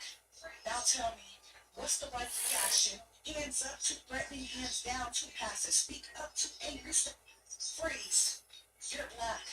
Now tell me, what's the right reaction? Hands up to threatening, hands down to passive. To speak up, too angry, stay quiet, too complicit. Run, you're guilty, stand still, you're suspicious. Smile, you're performing, frown, you're intimidating. Tell me, what is the proper choreography for surviving inside of a skin that everybody keeps mistaking for a weapon? Tell me, because I spent my whole life auditioning for innocence in front of a jury that already mesmerized my verdict. Tell me, ain't that a hell of a thing? To be born and immediately become evidence, to inherit a body and spend your life trying to convince the world it belongs to you. My mother taught me how to say, yes, sir, yes, ma'am, before she taught me how to say, I love you. Not because she loved authority, but because Black mothers know sometimes respect sounds a lot like survival. Sometimes survival sounds a lot like surrender. Sometimes surrender is exactly what we call it when a Black person is too exhausted to explain their humanity again and again and again and again. I'm tired I'm tired of being told I'm too black for some rooms and not black enough for others. I'm tired of being othered in every room that I walk in. I'm too educated, I'm too loud, I'm too successful, I'm too articulate, as if intelligence is somehow trespassing, as if excellence requires a permission slip, as if every achievement must first survive an interrogation. Now tell me, how do you win in a game where the goalposts got legs? Being black is exhausting, where history changes clothes but keeps the same intentions, where they love our rhythm but they fear our heartbeat, where they love our culture but they criminalize our condition, where they love our music but silence our mourning. They love our flavor but they choke on our truth. See, they love us best when we entertainment, when we dance, when we score, when we sing, when we make pain look profitable. But let a black person become a mirror, and suddenly everybody got a problem with their reflection, because reflection is dangerous. Reflection asks questions. Reflection remembers names. Reflection does not let history slip away wearing a new suit. Reflection is staring back at you, and I know what some will say. Well, things are better now than they were back then, and maybe. But better and healed are not the same thing. A scar is proof that something survived. It's not proof that it didn't hurt. And Lord, it hurt. It hurt so bad watching fathers become statistics. It hurt watching mothers become miracles. It hurt watching children inherit fear before they inherit property. It hurts realizing that freedom can be legal and still feel expensive. But here's the testimony. We're still here. Still turning struggle into symphonies, still turning grief into gospel, still turning closed fists into open businesses, still turning no into neighborhoods, still turning survival into something beautiful enough to call legacy. You see, blackness is not tragedy. Blackness is alchemy. We take what was meant to break us and somehow we still make it beautiful. We take chains and somehow still make it rhythm. We take pain and somehow we still make it poetry. We take rejection and somehow we make it a revolution. We take what we may feel like surviving death, feel like the best experience on earth. So no, I'm black and I don't have the right reaction. I have every reaction. I'm hurt, I'm angry, I'm sad, I'm mad. I have the rage of my ancestors, the prayers of my grandmothers, the resilience of my brother, the dreams they tried to redline, the joy they couldn't legislate, the brilliance they couldn't erase. And if that makes me too much, then maybe the problem was never my existence. Maybe the problem is a world that keeps asking black people to shrink so other people can stay comfortable. So no, I'm not gonna shrink. No, I'm not gonna soften. No, I'm not gonna apologize for taking up the exact amount of space God carved out for me. So freeze, you're black. Now tell me, what's the right reaction? Maybe there isn't one. I can't ask Nolan. I can't ask Cyrus. I can't ask Carmelo. They didn't have the right reaction. So maybe that's the lesson. Maybe the freest thing a black person can do in America is stop asking for the right reaction. There is none. You just have to be human. Sunset Play it one Monet. more time. Freeze. You're black. Now tell me, what's the right reaction? Hands up, too threatening. Hands down, too passive. Speak up, too angry. Stay quiet, too complicit. Run, you're guilty. Stand still, you're suspicious. Smile, you're performing. Frown, you're intimidating. Tell me, what is the proper choreography for surviving inside of a skin that everybody keeps mistaking for a weapon? Tell me, because I spent my whole life auditioning for innocence in front of a jury that already mesmerized my verdict. Tell me, ain't that a hell of a thing? To be born and immediately become evidence, to inherit a body and spend your life trying to convince the world it belongs to you. My mother taught me how to say, yes, sir, yes, ma'am, before she taught me how to say, I love you. Not because she loved authority, but because black mothers know sometimes respect sounds a lot like survival. Sometimes survival sounds a lot like surrender. Sometimes surrender is exactly what we call it when a black person is too exhausted to explain their humanity again and again and again and again. I'm tired. I'm tired of being told I'm too black for some rooms and not black enough for others. I'm tired of being othered in every room that I walk in. I'm too educated. I'm too loud. I'm too successful. I'm too articulate, as if intelligence is somehow trespassing, as if excellence requires a permission slip, as if every achievement must first survive an interrogation. Now tell me, how do you win in a game where the goalposts got legs. Being black is exhausting, where history changes clothes but keeps the same intentions, where they love our rhythm but they fear our heartbeat, where they love our culture but they criminalize our condition, where they love our music but silence our mourning. They love our flavor but they choke on our truth. See, they love us best when we entertainment, when we dance, when we score, when we sing, when we make pain look profitable. But let a black person become a mirror, and suddenly everybody got a problem with their reflection, because reflection is dangerous. Reflection asks questions. Reflection remembers names. Reflection does not let history slip away wearing a new suit. Reflection is staring back at you, and I know what some will say. Well, things are better now than they were back then, and maybe. But better and healed are not the same thing. A scar is proof that something survived. It's not proof that it didn't hurt. And Lord, it hurt. It hurt so bad watching fathers become statistics. It hurt watching mothers become miracles. It hurt watching children inherit fear before they inherit property. It hurts realizing that freedom can be legal and still feel expensive. But here's the testimony. We're still here. Still turning struggle into symphonies, still turning grief into gospel, still turning closed fists into open businesses, still turning no into neighborhoods, still turning survival into something beautiful enough to call legacy. You see, blackness is not tragedy. Blackness is alchemy. We take what was meant to break us and somehow we still make it beautiful. We take chains and somehow still make it rhythm. We take pain and somehow we still make it poetry. We take rejection and somehow we make it a revolution. We take what we may feel like surviving death, feel like the best experience on earth. So no, I'm black and I don't have the right reaction. I have every reaction. I'm hurt, I'm angry, I'm sad, I'm mad. I have the rage of my ancestors, the prayers of my grandmothers, the resilience of my brother, the dreams they tried to redline, the joy they couldn't legislate, the brilliance they couldn't erase it. If that makes me too much, then maybe the problem was never my existence. Maybe the problem is a world that keeps asking black people to shrink so other people can stay comfortable. So no, I'm not gonna shrink. No, I'm not gonna soften. No, I'm not gonna apologize for taking up the exact amount of space God carved out for me. So freeze, you're black. Now tell me, what's the right reaction?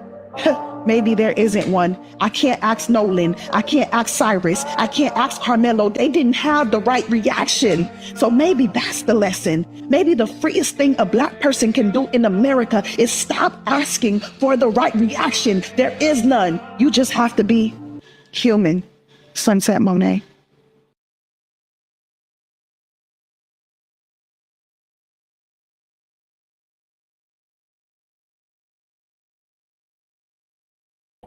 Unmute your mic.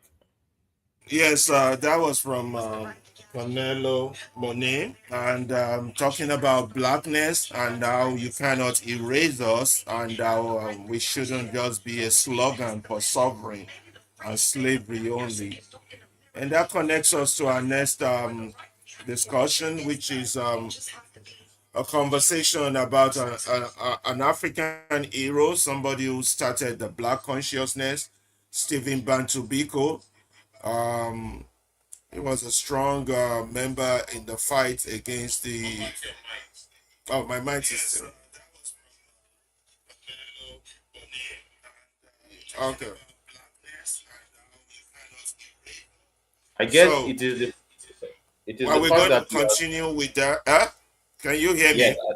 yes, I can hear you Yeah. now. Yes. So we're going to continue by telling you a little bit, because the young generation might not know about heroes like this who have contributed greatly about to blackness, and what we are doing is the struggle of blackness. We don't want our people to remain slaves in Nigeria, in Africa, or any part of the world. So we're bringing them informative and educative things about ourselves, because only when you're conscious about yourself enough, that is when you can truly liberate yourself. And the struggle for liberation is not over for the black man. I don't care where you are, wherever you may be, America, Europe, Africa, Nigeria, the struggle is still there.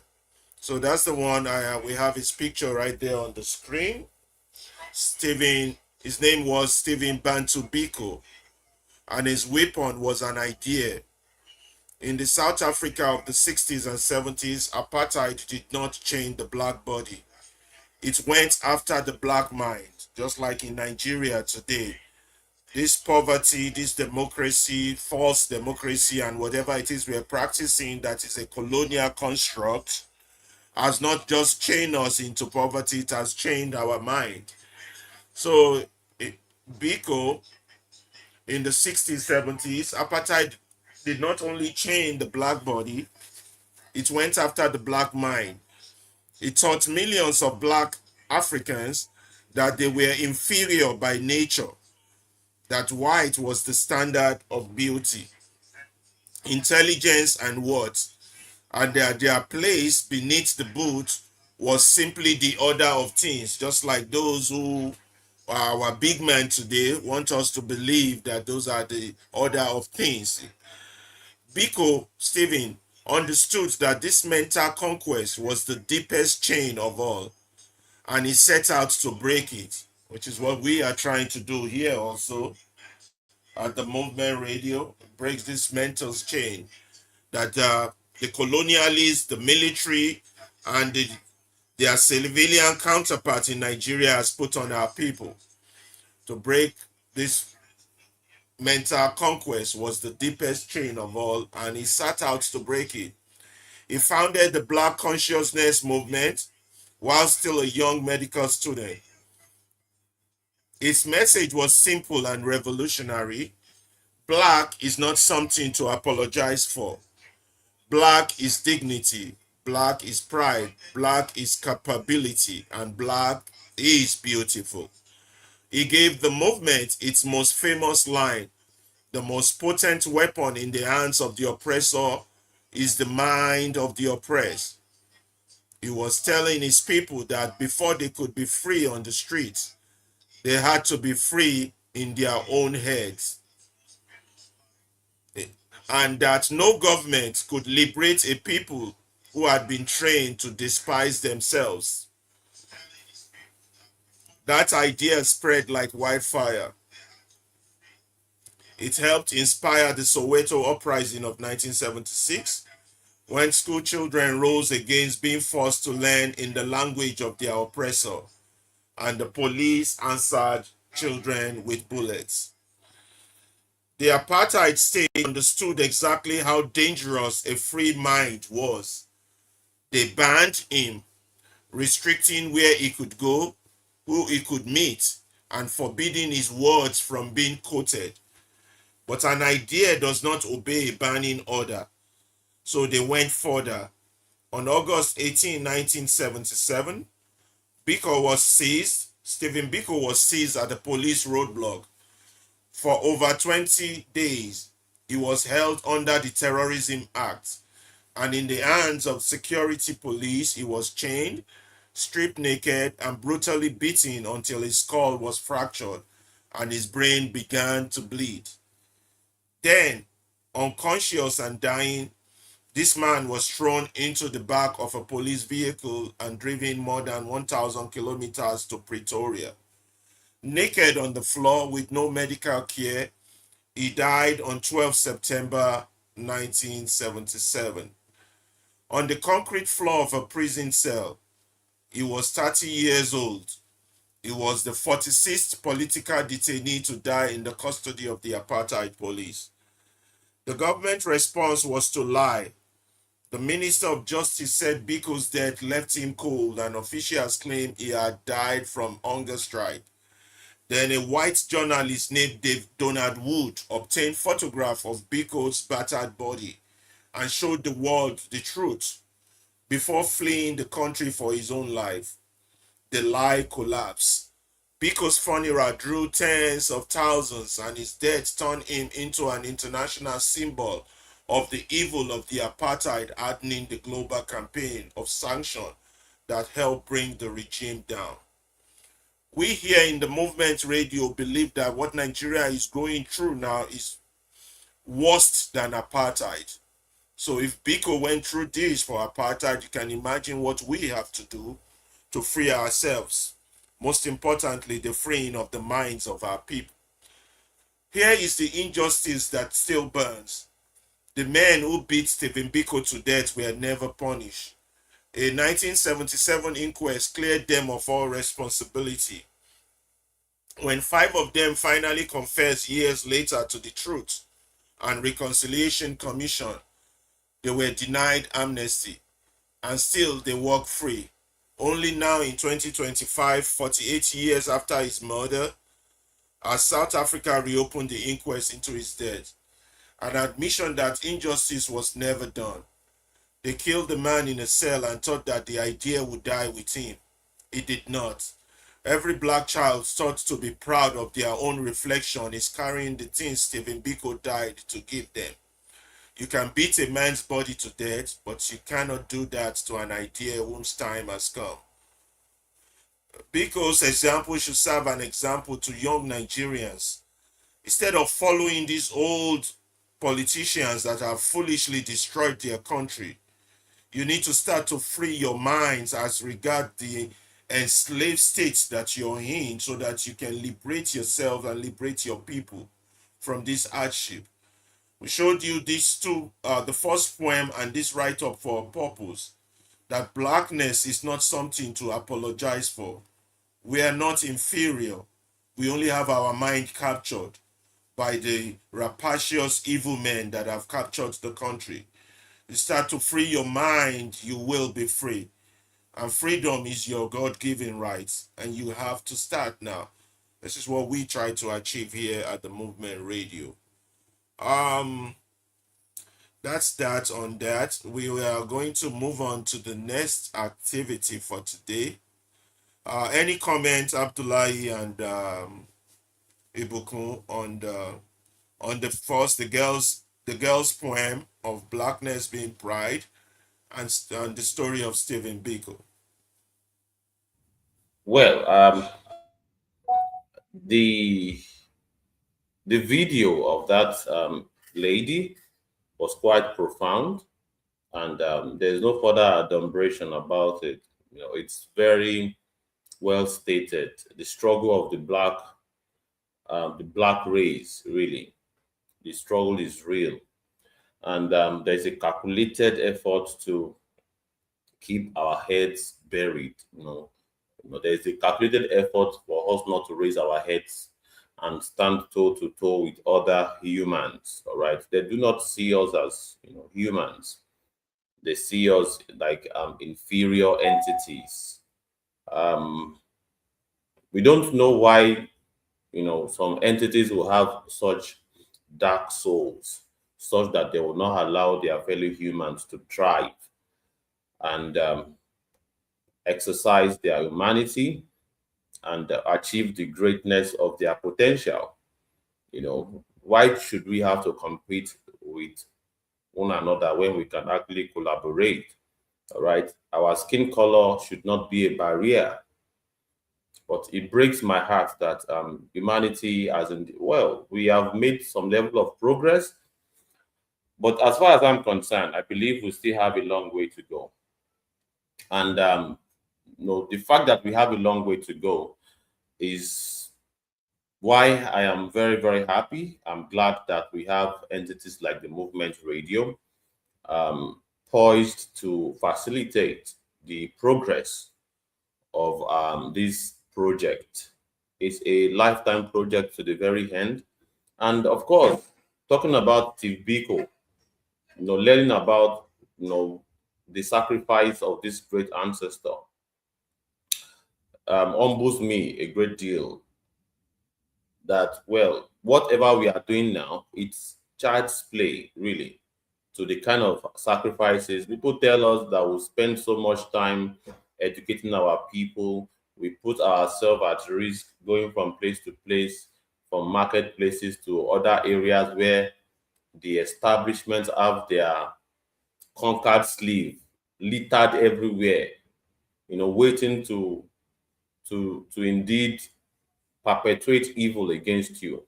But we go regardless, knowing fully well that we still have a chance to escape in our own era, and the grip as far as we are concerned, compared to the level of grip that evil entities have on ancestors like Steve Biko, our own is still very much child's play as far as I'm concerned. We can see the level of torture to this great mind, and losing your life at 30 years old. As far as and he was aware of the danger of his activities up until the time that he was captured and was brutally murdered in cold blood, and he still did it regardless.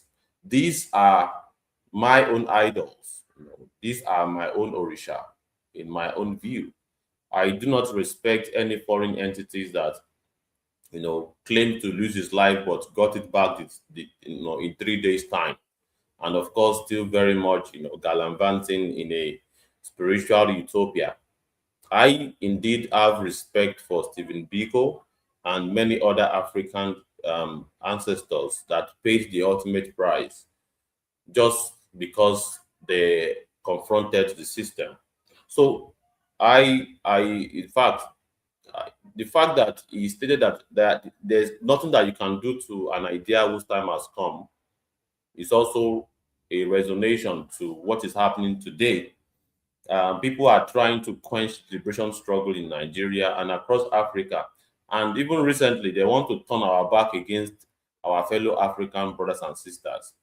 All right. We've got a bigger entity shaking the jar, causing the fight behind the curtain, behind the scene. They are the one orchestrating this whole, madness going on, where the oppressed are fighting each other.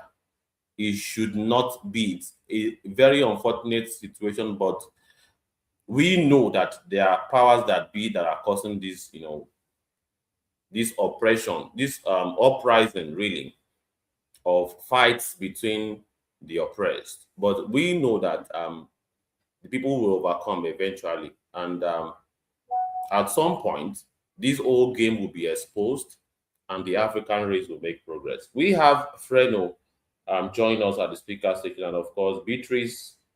Big shout out to you at listener section. Please feel free to pick up the mic and let's have a conversation if you can.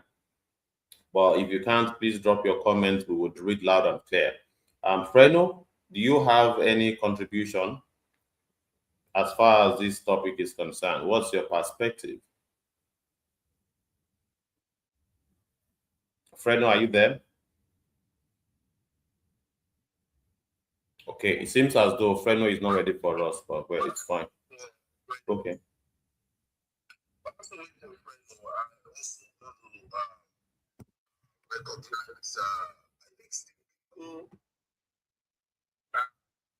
Was not talked about a lot.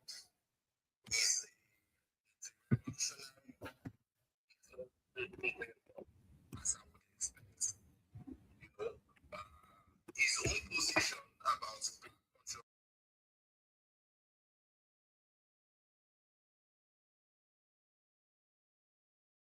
understood so well that it had nothing to do with just South African struggle alone, but all black people. It was in alliance with every black struggle around. It was in solidarity with the Namibian movement as well, and he was so young, just like Liberation Chat said, that he knew the consequence of what he was, doing at the time.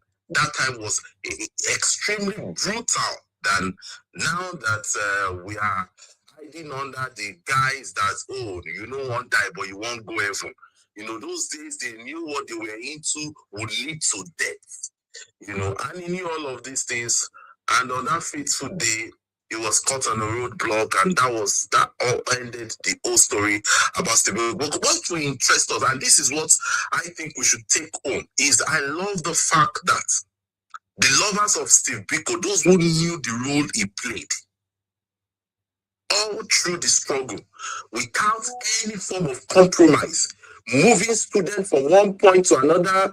At a time, the first movement he created, he felt they were not doing well enough. He moved away from there, started another movement. He was just organizing movements everywhere, radical movements, against the apartheid government. But what will interest us is till this very day, there is still an inquest on the person of Steve Biko. There's an inquest on Steve Biko. I think maybe recently, I'm not sure the year, maybe 2 years ago, there's a news around the case resurfacing again. There's a news around this case resurfacing again. In the 90s, late 90s, there was a news around his case. That's okay. Those that were involved in his case, in fact, they were able to point out some people, who also testified what they did to Steve Biko whilst he was in prison. But of course, they found a way to excuse those narrative. Again, they brought out the case recently, and the case is still on. Is that this kind of case must continue to go on. The cases like the death of Malcolm X, we must not allow to slip away. That is where I have concern with the black people in America. Like, they want to move away from the death of Malcolm X, the death of Martin Luther King. No, people must be held accountable for their deeds. Everyone involved must be held accountable, because if you let it slip away, they will continue in this manner, this devilish manner of their character, knowing that, whether we like it or not, they will move away. Whether we like it or not, they will go away, they will, get away with whatever they did. And this is why those of us that have chosen this side of the bottom, because we believe that struggle movements, struggle people, and to achieve the freedom we seek through liberation starts from the bottom. It will come from the bottom up, not from up to the bottom. From bottom up and up, then we would execute. We will drive this struggle, drive the revolution from bottom to the top.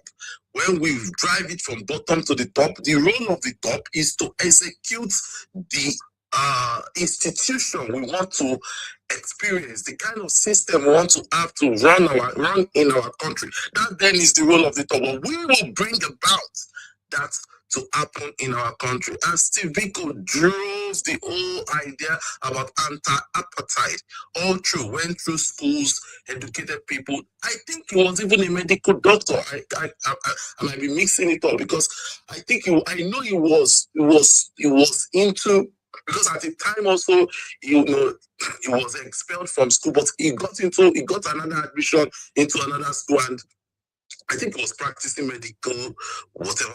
But that's what we're interested in. Those that are educated are the ones really leading in the forefront of the struggle. Just like Amilcar Cabral. Amilcar Cabral was an engineer. He was an engineer. He came and said, man, this thing going on like this. He used all his engineering skills, gathered these people, started educating them. He stood his ground that they must not go into guerrilla warfare until they are not enough the ideology.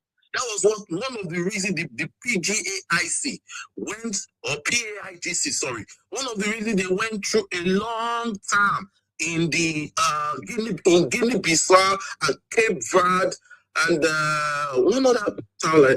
One of the reasons they went through a whole lot of period before they got their own independence was because Amilcar Cabral stood his ground that you cannot lead the people to struggle without conscientizing them. To conscientize them, you must educate them. It is after you have educated them, they will be clear, well, and convinced enough the purpose for the struggle, that even if they want to catch one of us, these people that have been schooled well enough will stand their ground to the end of the struggle. And what is said came to pass. This is very important. And you look at the likes of Steve Biko, the same thing. Isaac Burrow, the same thing. Then you look at the likes of our own young people. Everybody, they are not interested. So where did we get it wrong? Where did we get it wrong as a people? Now we must awaken the conscious. It is not a comfortable or a convenient zone. But I know for a certain that my own child will ask, Daddy, what role did you play when Nigeria became like this? Okay. What legacy are we putting in play? What legacy are we putting in place? What exactly do we want to gain from this kind of destructive nation we want to we are embracing right now? What legacy do we want to put out there? Everybody There is nothing the African child has benefited or has gained or has made for himself that it did not happen through bloodshed. Everything we achieved for you to be able to have access to take a bus, people shed their blood. For you to be able to take a phone and ring and make a call, people shed their blood. For you to be able to say you went to school, people shed their blood.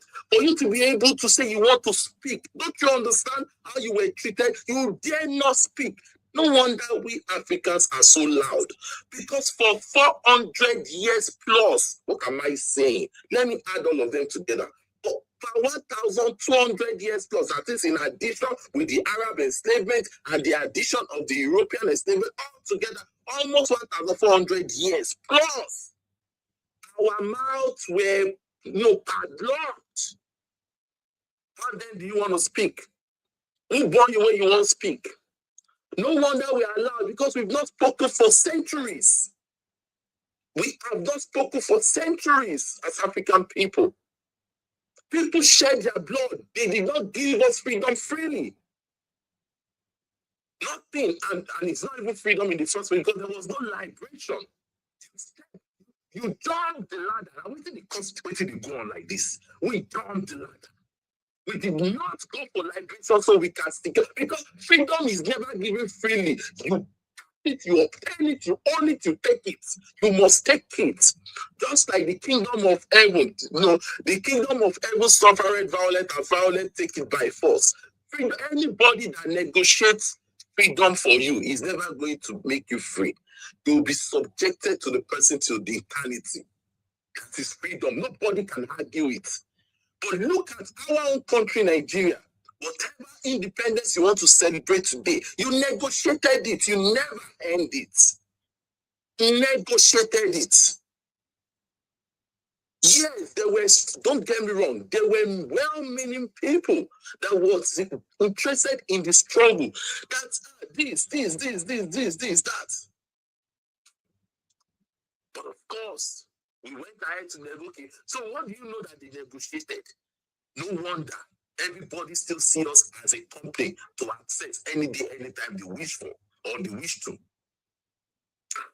Steve Biko fought the good fight, the greatest of all fights during the apartheid era in South Africa. He was not a non-entity.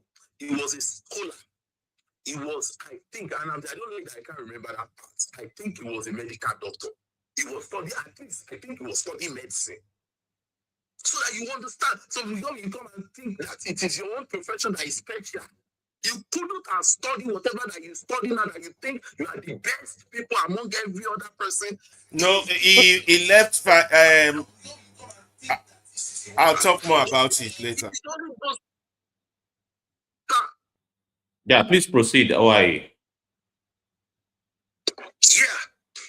If people did not shed their blood, people shed every progress we make. If I thought you want to think about it or look at it as progress in Africa, every progress we not just in Africa, across the Caribbean, across the Americas, every single progress you think you have made, blood was shed for it. Blood. You reach your turn, you want to lobby the whole thing. You reach your turn, you say you don't care anymore. You reach your turn, you abuse those who they fight for your existence. In a few years to come, you now say, hey, they were prophets. The same way we want label Fela prophets. When you know indeed fought for your freedom, he fought for you to be able to speak up. Today, you want to call him prophet. Fela was a prophet, so he knew everything. Now, how far? Okay, now what you don't know, say, okay, you knew everything. How far? What are you now doing about it today? It's never too late. What are you doing about it? What are you doing about all the time, year in, year out, decade in, decade out, century in, century out? Nigeria, as a nation, has always stood on the wrong side of the divide. We must say it the way it is. It does not make us less patriotic. I believe it makes us more patriotic, that we must speak truth about what we have been doing wrongly. Year out, decade in decade out, always on the wrong side of the divide. When is this going to end? When are we going to be on the right side of history? When are we going to stand up for ourselves and say, yes, indeed, this is our sovereignty? All the propaganda, can't we see the handwriting on the wall? All the propaganda, all the lies. Is it not glaring now? Isn't it glaring now that everything were all lies? What then can we build for ourselves? If you ask an average Nigerian now, what is the political ideology that they practice in Nigeria, your country? They have no idea. They have no idea.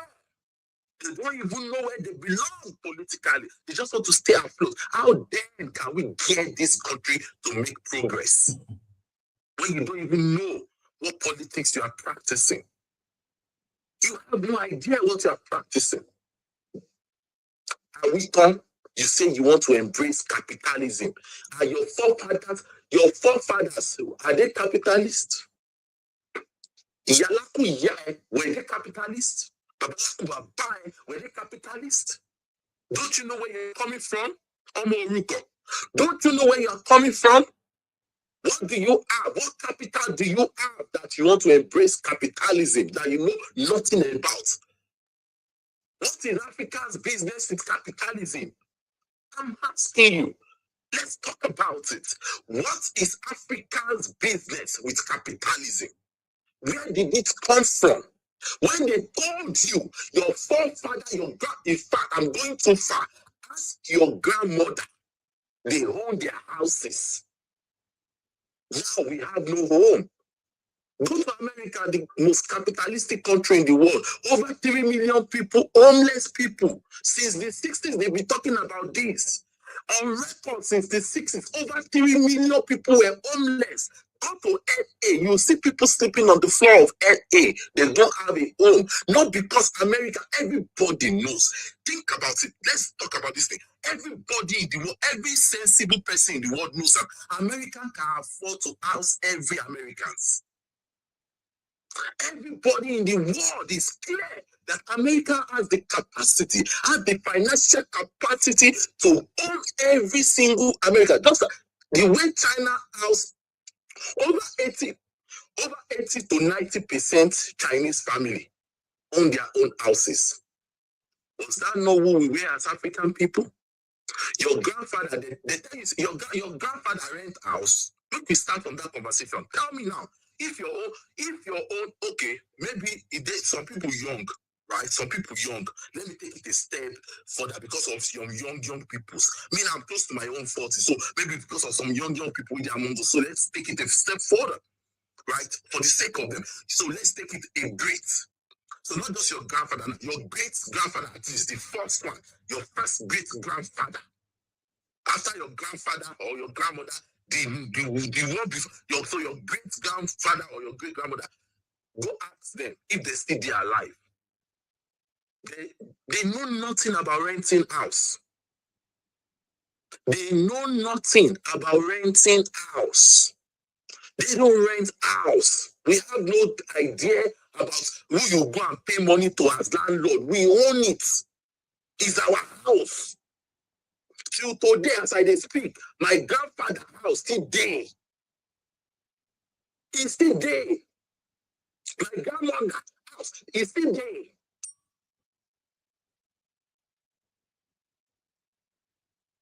Paternal side and maternal side, their house is still there. It's there. Not be something where they use. You guys say, oh, because you get house, you be one guy, big man. No, everybody get house. Everybody got access to the river. I don't talk how many times I don't talk out for a year. Please, if you want me to stop, I will stop. I don't talk out for a year. Say, me, my basic swimming, nobody teach me how to swim. Basic swimming, I know. I don't know any other way to swim. Basic. We learned it because we all go to the river to swim. Nobody tells you don't go. Go. No, it's there, water there everywhere. Me, we are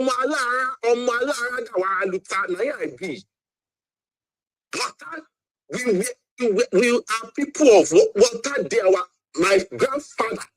The water we pass our own shop that we get we own and say in our own side with this. Everybody when they are village, they know those things about us. Nobody say, now this family, they get this thing. They don't deploy now. Government not deploy for her now. What am I saying in essence, so I don't discuss, is that we do not own anything anymore. We must go back to our source. Africans must go back to the source. Odò tí ó bá morísun á padà gbẹ. River wey no in source will eventually dry up. We must go back to our source. We must honor and respect those before us that shed their bloods. What road now do you want to play? You now see 1 or 2, 3, 4, 5 is interested to educate you. You see Alaba Ferrari that is interested to inspire you to open your conscience. You see Liberation Path, you see Beatrice, you see everybody, no matter how small or big. You see Sore, you see Cheokuti, you see Fela, you see the ones that make talk the one with their life. You are not interested to hear them. People will know pass you, we don't dig there before you. You are not interested. Always come late to the party. The same head where they used to commit double justice. Now you say you go lead this nation to a promised land. The same brain when we say you go use, you see person when steal phone, you go lynch am, put fire on top and kill am there. Now phone, Nokia 3310, now he steal. Some in most cases, he not even steal. You go lynch am there. But the governor where they your house, when they pack your destiny through way, you go to say Baba Rere, Baba Ken Ketoran. You see, say Oriyope. That's the thing I had no one correct. The one way steal your destiny, you the hail am. The one way you just look, you just assume say steal your phone, you lynch am. She say your head not correct. If your head correct, that's what you could think. Is that the kind of brain you want to use to decide how we can use to lead a nation? The brain, when you see, when we say, they say, if influencer rape a girl, that into teach her how to also, be engaging in social media and earn from social media. They caught the guy after the girl, died. You, if the kind of brain when you talk, say, what is she doing here? Why is she wearing that kind of clothes? Why is she shaking her bum bum? That kind of brain you want use make you stay lead this country? You want us to cave in for you because of your own foolish emotions? No way. We are sorry. We have moved past this. If you know that green wake, many of us don't wake. And we thank God for some people who don't play the role of elders to awaken us up. Because sometimes I wonder where I'm going to be today. If not be the likes of Sore, if not be the like of AAC, if not be the like of TIB, if not be the like of even people like Seokuti, even though if not be the like of kind music where they hear sometimes and the music where I don't hear, if not be the likes of people like Alaba Ferrari, where they stay by us. When we for day, we go just all the thing when we think say we know, we not go now to apply them now. We're not going to apply. I think we could just come out ANC inside the equation, come out CIB inside the equation. Do you think we're going to be here discussing today? I want to no liberation charts. This means that whether anybody likes it or not, we have made a huge impact. Whether anybody likes it or not, we have been able to gather ourselves in our little number to make a great impact no one else has made in the last decade in our country. So it makes it very important that we have an important role to bring about a better Nigeria. We have an important role to ensure we experience a better Africa. Until Africa is great, no African is safe. Let me repeat that very well so you go sink. Until Africa is great, No black man all over the world is safe. Until Nigeria is great, no Nigerian all over the universe is safe. If you like, make it be Igbo. If you like, make it be Ibibio. If you like, make it be Yoruba. If you like, make it be Fulani. If you like, make it be Hausa. If you like, maybe Kaka. If you like, maybe be Ega. If you like, maybe whatever part of Nigeria where they don't say Nigeria you belong. As of now, you must stand together, Gidigba, to make Nigeria great. Because the only way Nigeria be great, Nigeria will protect you. Think about it. Only when Nigeria be great, Nigeria will fit protect you. Nigeria will need, I think it was Liberation Canada said this thing yesterday. Make you go check out. Show me one place where you see say that they Chinese people. All of them, they say they don't like Chinese. Most of the Western countries, they claim say they don't like China. In fact, recently, Europe is currently sanctioning. As Europe sanctioned China, China sanctioned Europe back. Oh man, you don't understand what greatness is. If you don't forget, last year, America sanctioned China. What did China do? China sanctioned America back. They sanctioned Nigeria too. Don't forget, so the Nigeria tariff, the tariff where they it not be here. They hit Nigeria with tariff, I think 11% or 15% tariff increment. What can Nigeria do? We move on. We accepted it. No problem. China, he give them back. That's what sovereignty is. You cannot come and threaten me. They know eventually sort out between themselves. Europe, as of last week or so, Europe and China, they drag something currently. They drag something.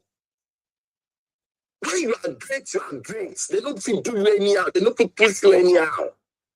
Don't you want us to be great? But to be great, not be Shere Cambia. Not be Shere Cambia to be great. Not be say this thing. So therefore, people, it is important for us to know where we are coming from, so that we can know where we are headed to. It is important for us to have clarity as to all of these things. It is important for us to honor those before us that have laid down the blood for us and respect them. It is important for us to act as Africans first before any other thing else. Thank you. I'm still here. Bye for now.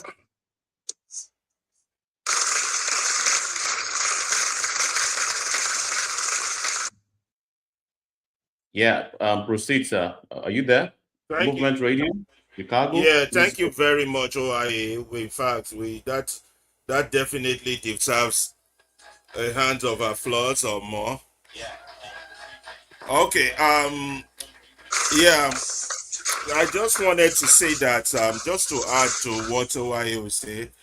Stephen Biko was a medical student.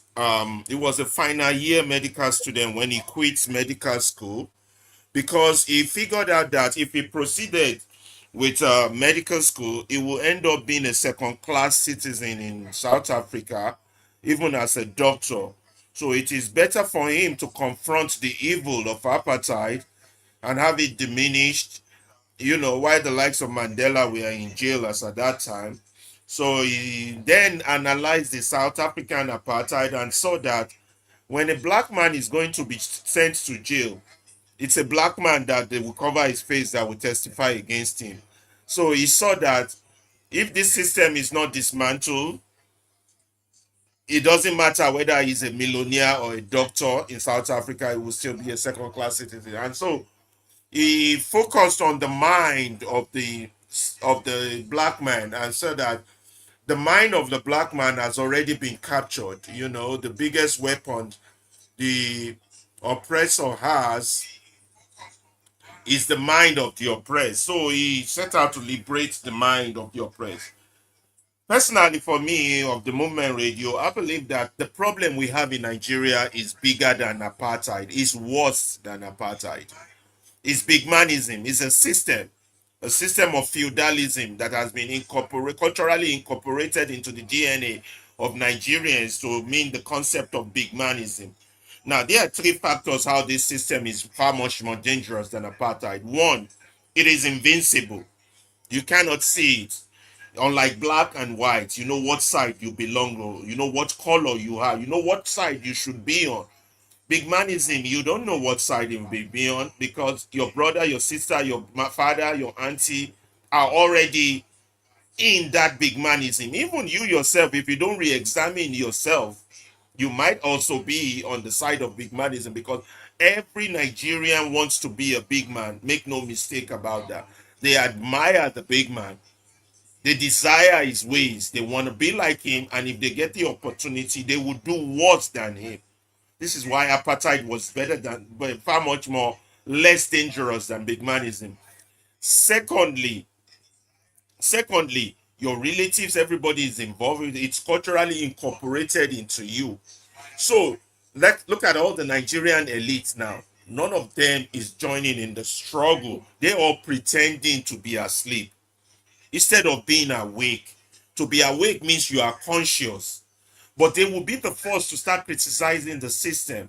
But they are not conscious of the fact that they are part of the system and they need to be conscious of that. This is why we do these things on the movement radio. We go to articles that can put a mirror in the face of Nigerians. You won't see a lot of them with us now. You know where they are? They are where they are discussing tribe. The Igbos were involved in the 66 coup. They hated the Hausas. The Hausas wants to kill all the Igbos. The Yorubas hate the Hausas. That is what attract them. These are the distractions that attract them. They're not here to grab knowledge and become conscious to see the pragmatic reality of those that have fashioned their own country against them. They are hating them. They are aiding them in their collective silence, in their ignorance of the fact that they are the enemy within. The ruiners have nothing to hold on to if there are no enemies within. The ruiners will run if not for the fact that we have what is a collective silence. And why is there silence? There will be silence because the people are not conscious. They are not conscious of their reality. They are either in a state of coma or they are practically dead, walking dead. And secondly, some who are the elites who went to school, who have read revolutionary books, who have heard of Stephen Biko, who have heard of apartheid, who have heard of segregation, who have heard of Martin Luther King, those ones are pretending to be asleep. I don't want to mention big political names. They're the ones that goes around to call people my brother, my excellency. If you know the level of problem that country is in, you will be engaged as a political leader to conscientize the people, not be forming alliances with the ruiners.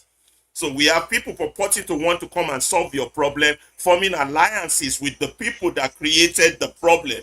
So when people tell you that there's only two tribes, the ruiners tribe and you that is being ruined, you want to argue with them. No, I'm Yoruba. No, I'm Igbo. No, I'm Hausa. Yoruba is better than Igbo. Igbo is better. You want to go into these inanimate discussions that makes no relevance to the pragmatic reality of your pain. It has no impact on your pain. Come to where you can learn knowledge. Find out about yourself. Find out about what you're doing today that you shouldn't do tomorrow, so that your problem will disappear. But you are under this false assumption that you will always be close to the corridors of power. Your humanity should not be expressed only when you're close to the corridors of power. It is naturally given right by God, inalienable right.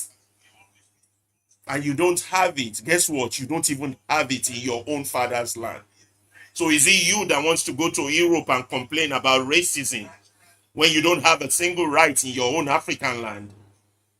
You want to go complain in another man's land that the white or the Western world is treating you bad. So your problem is collective. A lot of our people don't want to face it. They don't want to come to us. They don't want to get themselves, and they don't want to wake up. But we're not going to stop because of them. We're only concerned about a few good ones among us. That's all we need, and we will continue to preach the message of consciousness, black consciousness, the message that we are not brought to this world to suffer. We are not brought to this world to be fools, to be slaves, to be at the bottom feeder. No. We are born to this world to fulfill our full potential. And if the black man potential has come out, God, you will see the glory of God manifest. And they know this. But there are some enemies among us who we have to identify and castigate. For as long as we don't do that, we are swimming against the wave. So that's what the likes of Biko did. They had foresight. Brilliant medical student, brilliant mind. Could see South Africa in 20, 30 years, 50 years from now, if this apartheid thing is not crushed. I don't know why our Nigerian elites cannot see it. Only one of them is talking about crushing it, sure. The others are talking about managing it, reforming it, keeping it on. Keep the big man, the same big man that has been in charge since 1960.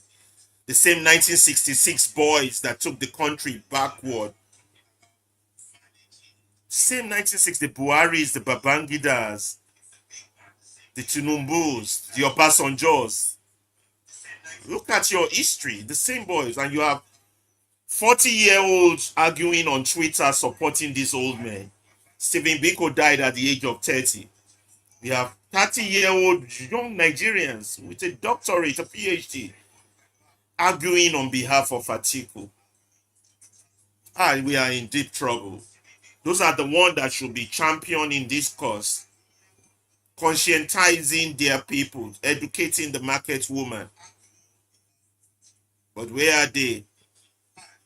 They're saying yes, sir. They're paying respect to those that made them run out of their own country. Over what? Over crumbs. You see the collective world, the way the world is, that everybody is moving forward. We are moving back into the Stone Age. And yet, our elite, those who went near a school, I don't even know whether they went through a school, but those who went near a school, you see what they are talking about, what they are arguing about, what they are debating. Go on X now. Because you can show them a few samples. Go through a few pages.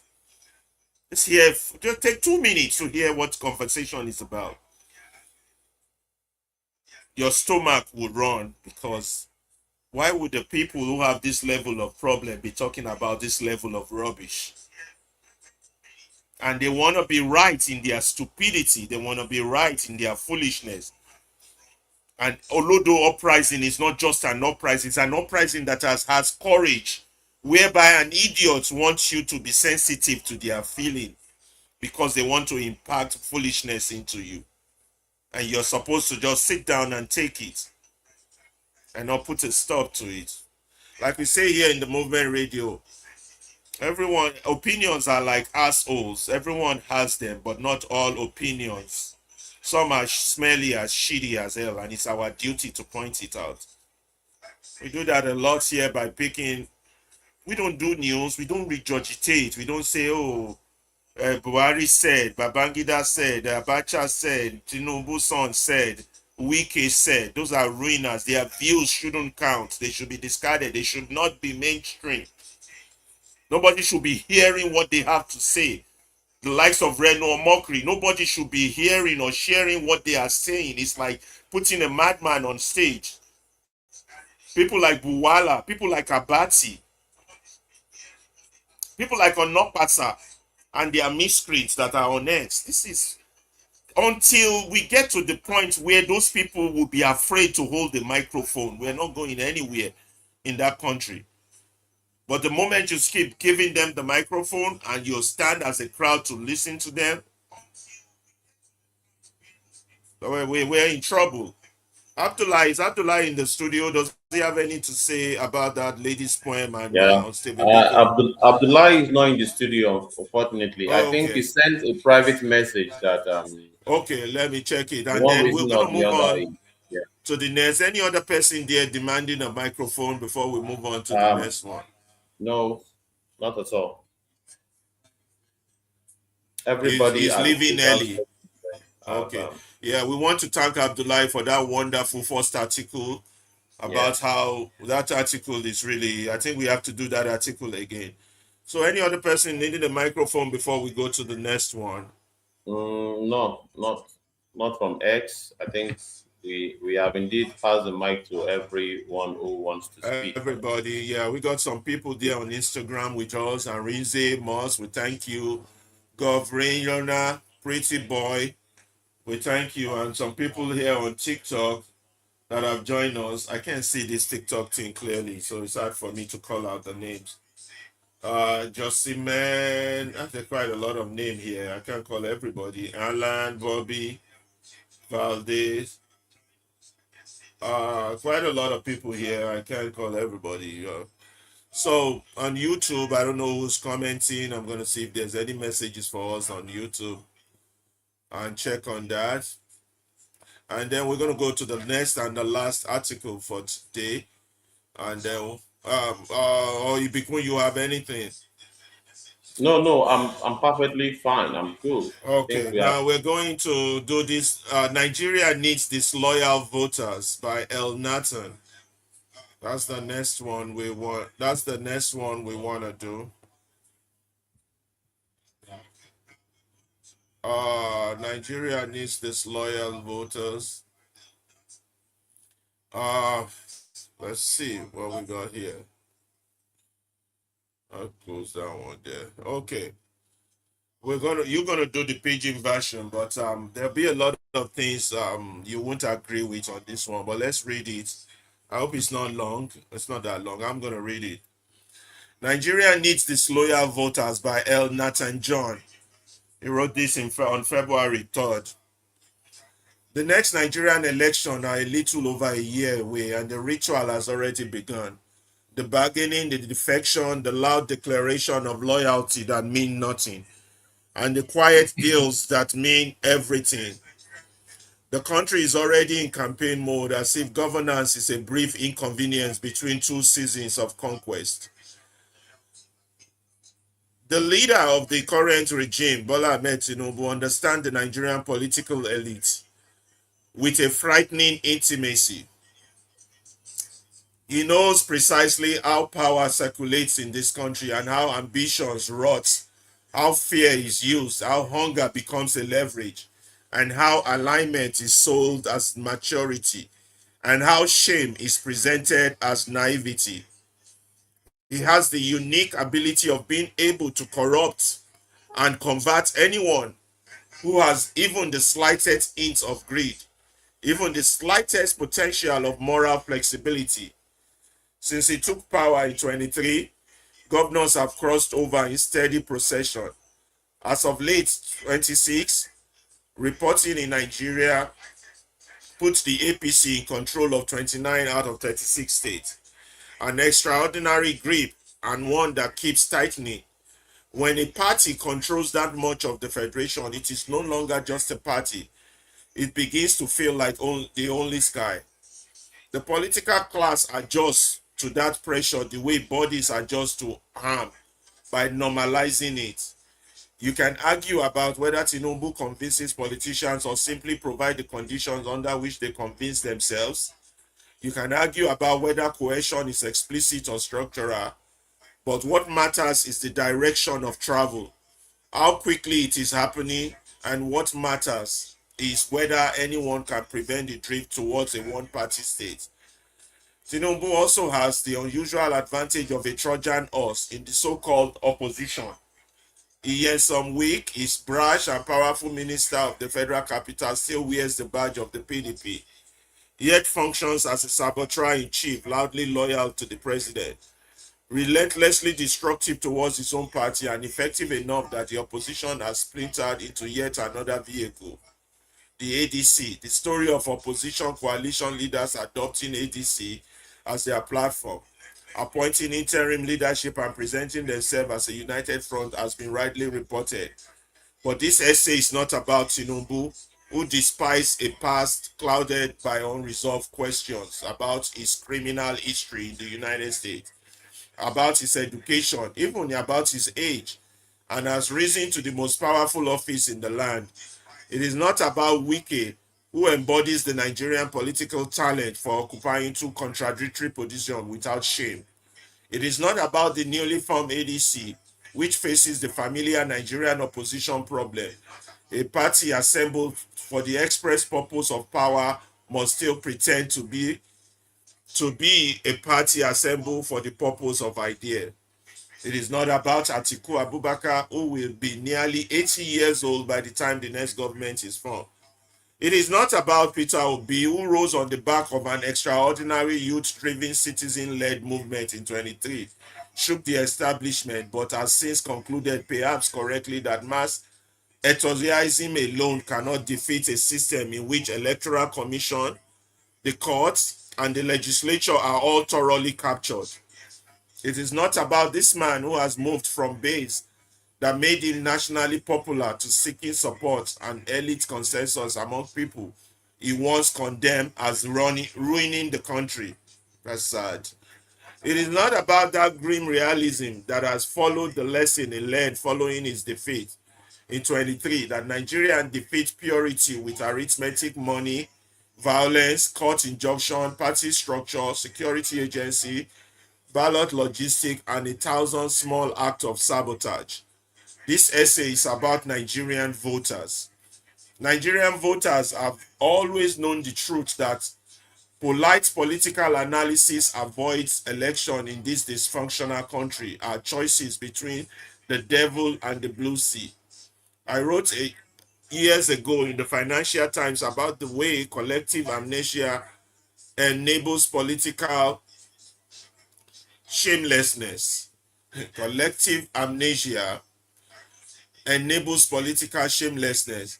Voters forget that politicians repeat. The country moves in circles and calls it history. Already, Nigerians online are sorting themselves into camps. APC loyalists, hoping proximity to power will trickle down. Opposition supporters splitting into rivals blog, arguing over who must step aside for whom. Atiku supporters call themselves articulate. Obi supporters call themselves obedient. They trade insults, accuse each other of sabotage, and insist that unity means submission to their preferred candidate. Meanwhile, the principals meet, dine, and negotiate and plan together. I told you they're all together. They are not enemies. They are colleagues managing a market. The voters provide noise.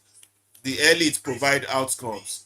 Yes, election in Nigeria do not determine outcomes. Elite consensus does. It is elite consensus that determines whether the Supreme Court would uphold the result of election marred by irregularities, or simply say that there is not enough evidence to overrun an election, or whether they will restore a politician's mandate. And here is the deeper insult. Nigerians conduct these online civil wars as if parties in Nigeria are ideological families. There is not a single Nigerian political party today with a clear political, economic, or social ideology. Parties are not homes of belief. Parties are special purpose vehicles for acquiring and retaining power. Politicians move between them with ease because nothing of substance binds them. Most of Nigerian political class has belonged to multiple parties since 99. When they speak of structure, what they mean is access. When they speak of grassroots, what they mean is purchase. Even Obi, who some argue might be least openly shameless of the major figures, have moved from APGA, PDP, Labour to ADC. In a normal country, ideological drift will require explanation. In Nigeria, it requires only opportunities. This is why no political party deserves the loyalty of Nigerian voters. Nigerian problem did not begin with the APC. The APC did not invent the absence of electricity. The APC did not invent the collapsing grid. The national embarrassment of blackout treated as weather, the terrorism and banditry, the scandal of a country where huge numbers of citizens remain disconnected from power in the most literal sense, not just politically, but electrically. with perhaps the most largest energy access deficit. Up to 40% of Nigerian population does not have access to the epileptic national grid, representing roughly 85 to 90 million people.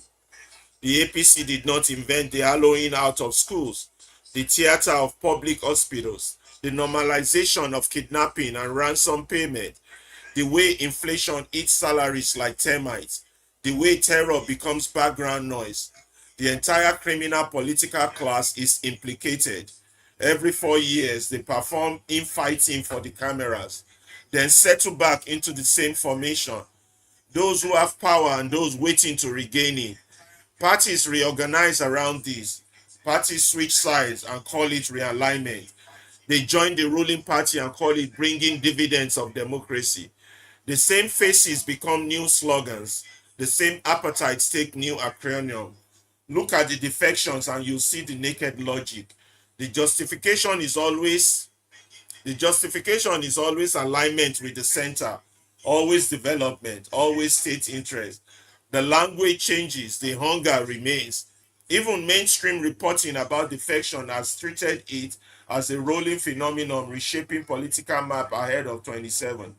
Half the new opposition figures calling the current government a failure were members of the APC until they lost relevance within it.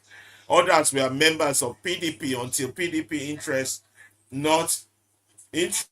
internal rot swallowed them, or until federal power became too tempting to resist. These people are not converting, they are relocating. And Nigerian voters keep giving them the greatest gift of all, loyalty. The Nigerian voter has perfected a biblical love, bearing all things, believing all things, and hoping all things, and enduring all things, while being governed into ruin. Loyalty allows politicians to live in obscene luxury while presiding over a nation sliding deeper into hunger and violence. Loyalty allows collective amnesia to wipe clean yesterday's crime and recycle yesterday's villain as today's saviors. Loyalty recruits citizens to fight, insult, and sometimes kill one another in the street while power is calmly negotiated in private rooms. Loyalty is why politicians do not fear voters. They fear only elite defection. They fear losing access. They fear being excluded from the distribution room. They fear being on the wrong side of the security agencies, the wrong side of the court, the wrong side of the money. They do not fear the people because the people arrive every election season as a fan club, not as employers. This is why Nigeria needs disloyal voters. Disloyal does not mean apathy. Disloyalty does not mean cynicism. Disloyalty means refusing to tether to your identity, your hope, your dignity, or your moral judgment to any party. Disloyalty means refusing to tether your identity, your hope, your dignity, or your moral judgment to any party. It means recognizing parties for what they are, elite bargaining platform. It means voting without romance, without spiritual attachment, without the intoxicating lie that a politician is your relative. It means refusing to be recruited into the elite war. It means refusing to inherit someone else's enemy. It means refusing to do street fighting work for men who will shake hands tomorrow. And disloyalty must go further than election. Democracy is not a 4-year pilgrimage to a polling unit. Democracy is sustained challenging of power and forcing power to fear consequence. It is knowledge, it is paperwork, it is attention. It means understanding how legislative recall works when a senator or representative betrays your interest. It means paying attention to state election because state power is where daily life is managed or mismanaged. It means paying attention to local government where the closest money is to your life gets shared out among small kings. It means following budgets, asking questions, demanding receipts, creating consequences. The Nigerian elite is largely united. Their quarrels are temporary. Their insults are campaign tools. Their peace is private. They call each other brother and sisters and mean it. Their children party together in mansions in Nigeria and abroad. Only voters remain divided by fake loyalties. The most patriotic thing a Nigerian can do today is to be disloyal to parties, to personalities, to slogans, and be loyal only to outcomes. Dignity, safety, infrastructure, electricity, justice. Nigeria does not need more obedient supporters. Nigeria needs disloyal voters. By L. Nathan John. Thank you very much, L. Nathan John, for giving us this great article that again puts a mirror into the pragmatic reality of our situation. That is the article. I don't know if Ibukun want to do a quick, because I think our audience are getting tired. How long have we been on here now? Ibukun? Oh, almost 3 hours.